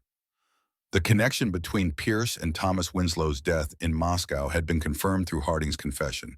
Pierce had provided the intelligence that led Russian operatives to Kate's father in 2009, identifying him as a high-value CIA target. I understand, James nodded. But remember, he'll try to get under your skin. That's his only play now. Let him try, Kate replied, her voice steady and cold. When she entered the interrogation room, Pierce's expression flickered briefly with surprise before settling back into calculated arrogance. Agent Winslow, he acknowledged as she took the seat across from him. Or do you prefer Mrs. Ghost? Kate placed a file folder on the table between them but didn't open it. You know why I'm here, Colonel? Enlighten me, Pierce challenged. Is this the part where you offer me a deal in exchange for more names? Because I've already told your colleagues everything I know. No, Kate replied simply. This is the part where you tell me about Thomas Winslow. Pierce couldn't hide his reaction to the name, a momentary widening of the eyes, a slight tensing of the jaw. I don't know who that is. My father, Kate clarified, her voice remaining professional despite the personal nature of the inquiry. Moscow, 2009. You identified him to your Russian handlers as CIA station chief. If that's what Harding told you, he's lying to save himself. Pierce deflected, but there was a new wariness in his posture. Kate opened the folder and removed a photograph, sliding it across the table. It showed a younger Pierce meeting with a known Russian intelligence officer in Beirut, dated 3 weeks before Thomas Winslow's death. Pierce glanced at the photo, then pushed it away. Circumstantial, he dismissed, though his confidence was visibly eroding. I met with many foreign officials during my diplomatic postings. This isn't a trial, Colonel, Kate reminded him. This is me asking you directly. Did you betray my father to the Russians? Pierce studied her face, perhaps searching for weakness or emotion he could exploit. Finding none, his expression shifted, not to remorse, but to something more complex.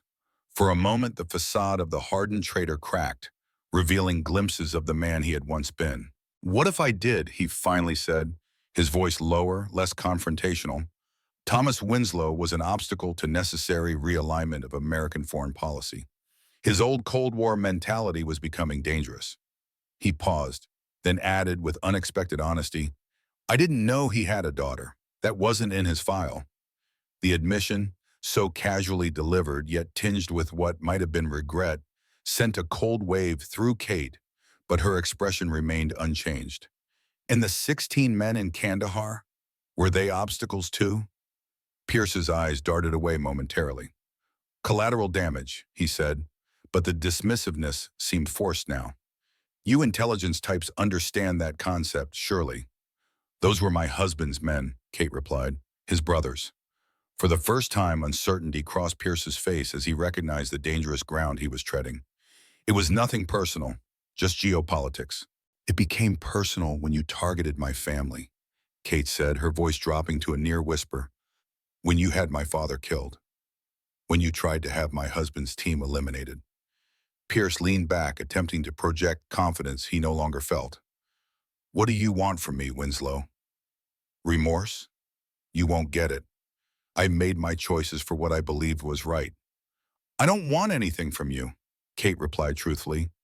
I simply wanted you to know that everything you've built, everything you sacrificed your honor for, has crumbled. Your Russian handlers have disavowed you. Your wife is cooperating against you. Your legacy in the military will be that of the greatest traitor since Benedict Arnold. Pierce's facade finally cracked, raw anger breaking through. You think you've won? You and your self-righteous husband? Russia and China are playing a longer game than America can comprehend. Today's setback means nothing in their strategic timeline. But beneath the bravado, Kate could see the truth. A man confronting the reality that he had thrown away everything for a cause that had abandoned him at the first sign of trouble. His eyes held the haunted look of someone who was beginning to question the choices that had led him to this point. Perhaps, Kate acknowledged, but you won't be around to see it.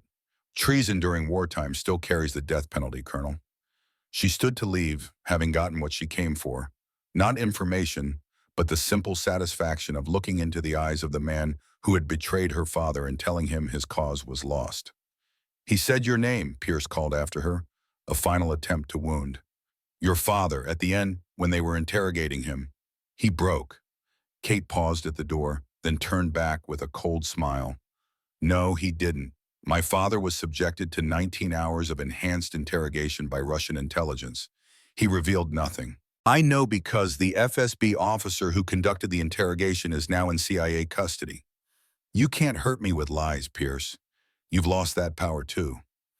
As she prepared to exit, Pierce called out once more, his voice stripped of its earlier arrogance, sounding suddenly old and tired. For what it's worth, Winslow, I didn't know they would kill him. I thought they just wanted to turn him. Kate stopped, her hand on the door handle. Without turning around, she replied quietly, "That's worth nothing, Colonel. Absolutely nothing." She left him sitting in stunned silence, the last of his psychological weapons neutralized, confronted at last with the human cost of his betrayal. Outside, James waited, his face a question. "It's done," Kate said simply. He admitted to everything. James squeezed her shoulder gently. "Did it help?" Kate considered the question honestly. "Not in the way I expected, but yes, I needed to look him in the eye, to see what kind of man could betray everything he swore to protect. And a small man," Kate concluded, deluded into thinking his treason was somehow noble, but in the end, just a man who made terrible choices and can't face what they've cost. James nodded in understanding. "They always are. Ready to go home?" "Home," Kate repeated, the word carrying unusual weight. After months of living undercover, the concept of returning to their real life together seemed almost foreign. "Yes, I'm ready." Before they could truly return home, however, one final mission remained. The evidence recovered from Pierce's network had identified 3 deep-cover Russian operatives still active in sensitive positions within the U.S. military infrastructure. A joint CIA Naval Special Warfare Task Force was assembled to neutralize these remaining threats simultaneously. James would lead the team, targeting a Russian asset embedded within the Submarine Development Squadron at Naval Base Kitsap in Washington. Kate was assigned to coordinate the operation from the Tactical Operations Center, her expertise in Russian intelligence methodology proving invaluable in planning the approach. "Kingfisher is in position," James reported through the secure comm channel. "Target is in the secure submarine design facility, moving to intercept." Kate monitored the operation from a bank of screens showing thermal imagery, surveillance feeds, and real-time positioning data of all team members. Confirmed. Cardinal and Osprey teams also in position at their respective targets. "Execute on your mark, Ghost." The synchronized operation unfolded with precision. At exactly 0200 hours, all 3 teams moved simultaneously to apprehend the Russian assets before they could be warned or activate any destructive protocols. James's team encountered brief resistance, the Russian operative attempting to delete sensitive files before capture.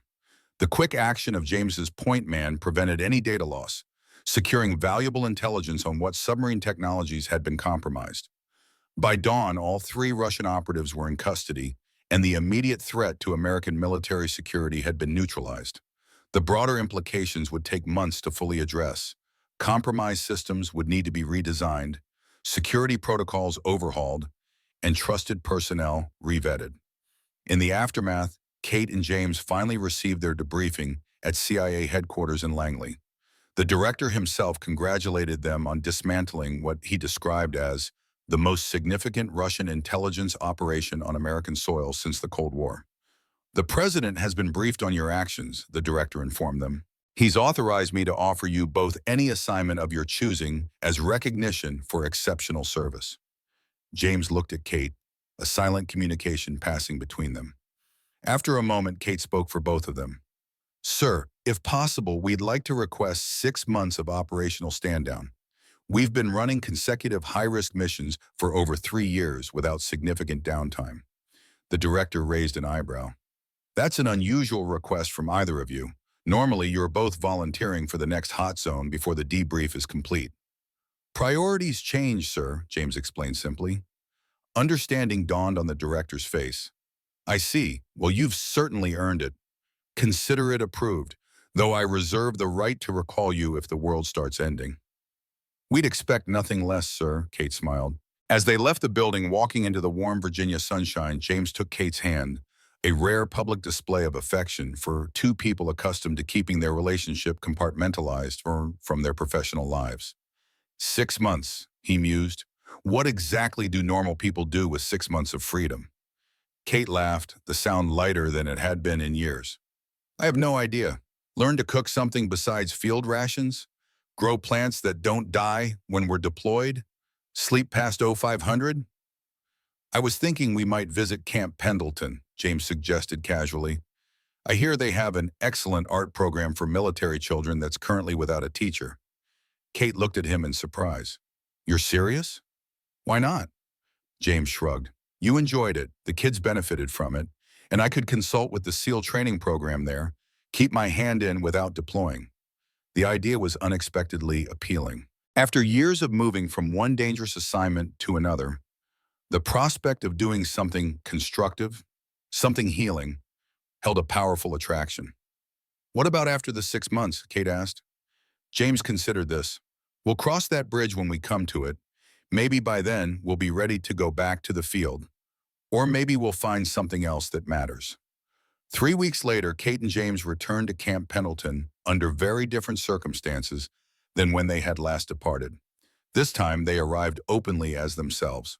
Commander James Winslow, decorated SEAL team leader, and Catherine Winslow, senior CIA operations officer. The base was holding a private ceremony to honor Sergeant Major Miller, who had been critically wounded while helping to capture one of Pierce's Russian operatives during the final security sweep. Though the doctors had initially feared the worst, the tough old soldier had defied their predictions and was now recovering, though he would never return to active duty. The ceremony was being held in the base hospital's rehabilitation garden, where Miller was making his first attempt at walking with prosthetic support. When Kate and James arrived, they found Admiral Thompson already there, along with Lieutenant Commander Rodriguez and several other officers who had stood against Pierce's conspiracy. Miller's face lit up when he saw them. Well, look what the tide washed in, the ghost in his shadow, in person and in public. Never thought I'd see the day. James grinned as he shook the older man's hand. Figured it was time to step out of the shadows, Sergeant Major, at least for a while. And just in time, Thompson added. The Secretary of Defense will be arriving shortly to present your commendation personally. Miller waved this away with typical modesty. Fuss over nothing. Just did what needed doing. You saved lives, Frank, Kate said warmly, including mine. The older man's eyes softened. Your father would have expected nothing less. Thomas saved my hide more times than I can count. Watching over his daughter was the least I could do. Around them, the garden filled with military personnel and their families, all there to honor Miller's service.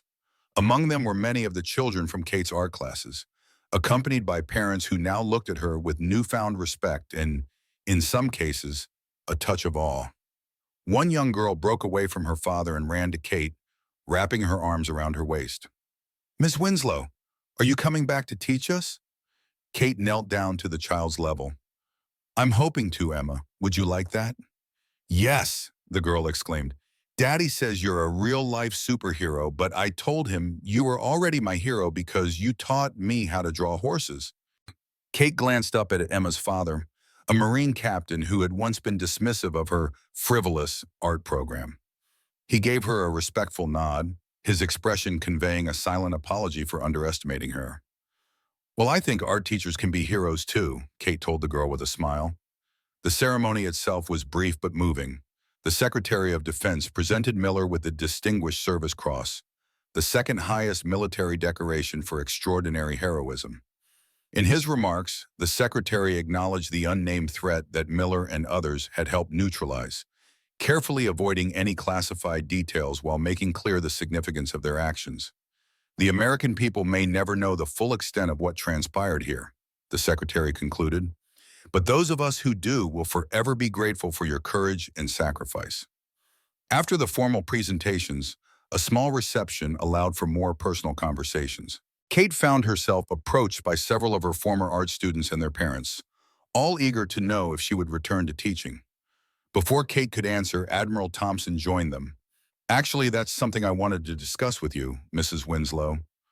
Our community center is still without an art teacher, and these children have made it clear that no substitute will do.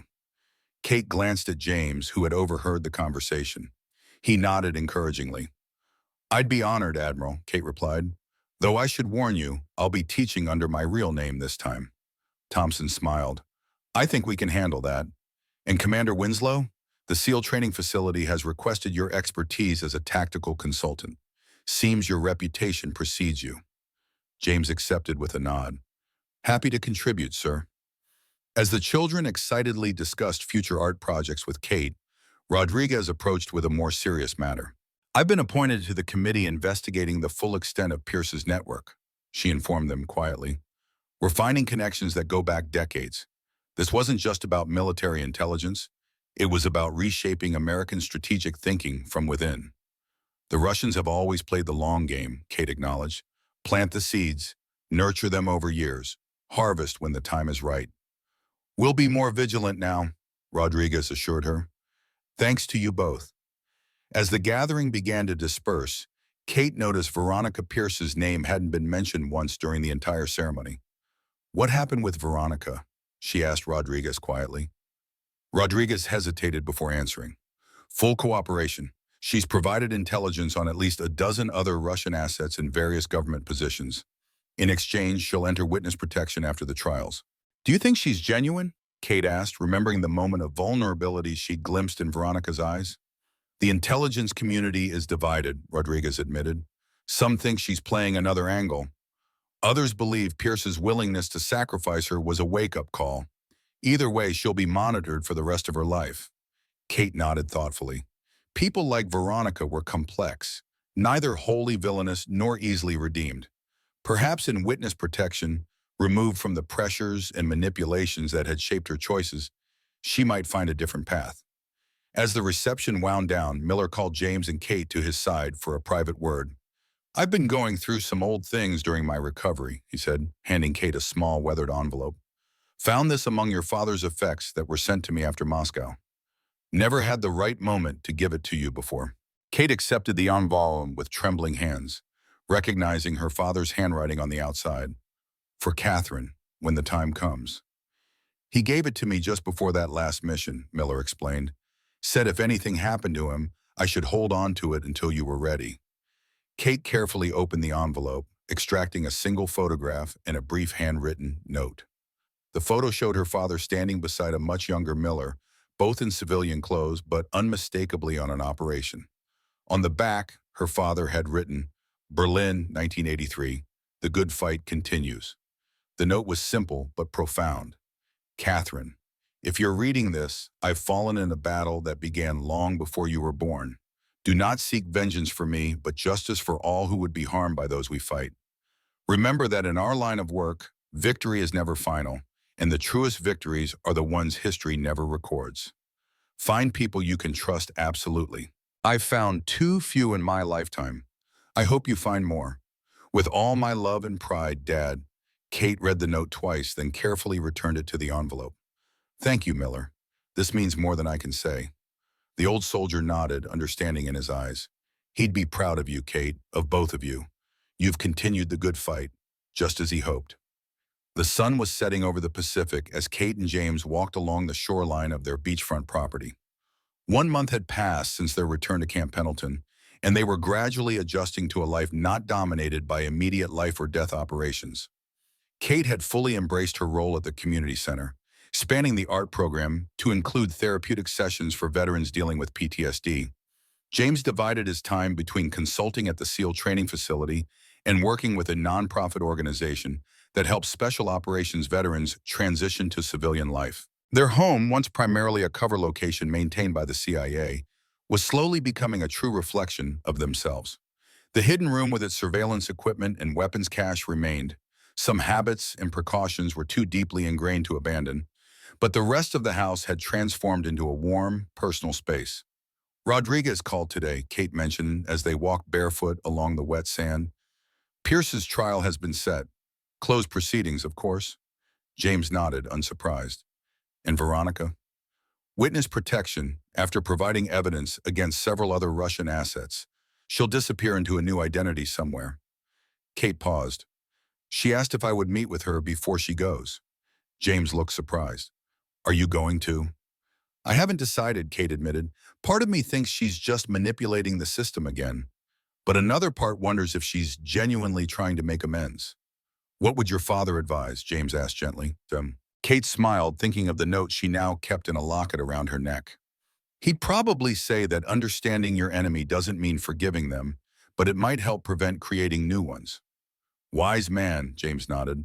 Whatever you decide, I support you. They walked in comfortable silence for a while, watching the waves crash against the shore. Finally, James voiced the question that had been on both their minds. Do you miss it? The field work, the operations? Kate considered this honestly. Parts of it, the clarity of purpose, the knowledge that what we did mattered in immediate, tangible ways. She paused, looking out at the horizon. But I don't miss the key, the constant vigilance, the lives lost. The children you're teaching now, James observed, that matters too, maybe in ways we can't fully measure yet. Kate smiled, leaning against his shoulder. That's what my father's note made me realize. The good fight isn't just about eliminating threats. It's about building something worth protecting. As darkness fell over the ocean, they turned back toward their home, where lights glowed warmly in the windows. The secure phone in James's pocket remained silent. No emergency recalls, no urgent missions requiring their unique skills. For tonight, at least, the world would have to manage without the ghost in his shadow. 6 months, James mused, echoing their conversation at Langley. Think we'll make it the full term before one of us gets restless? Kate laughed. Probably not, but that's tomorrow's problem. As they reached their porch, Kate paused to look back at the darkening beach. Somewhere out there, she knew other threats were forming, other adversaries planning. The game never truly ended, the players merely changed. But for now, she and James had earned their respite. They had exposed traitors, protected their country, and honored her father's legacy. Whatever challenges tomorrow might bring, they would face them together, as they always had. Coming inside? James asked, holding the door open. Kate turned away from the darkness, stepping into the light of their home. Yes, I'm home,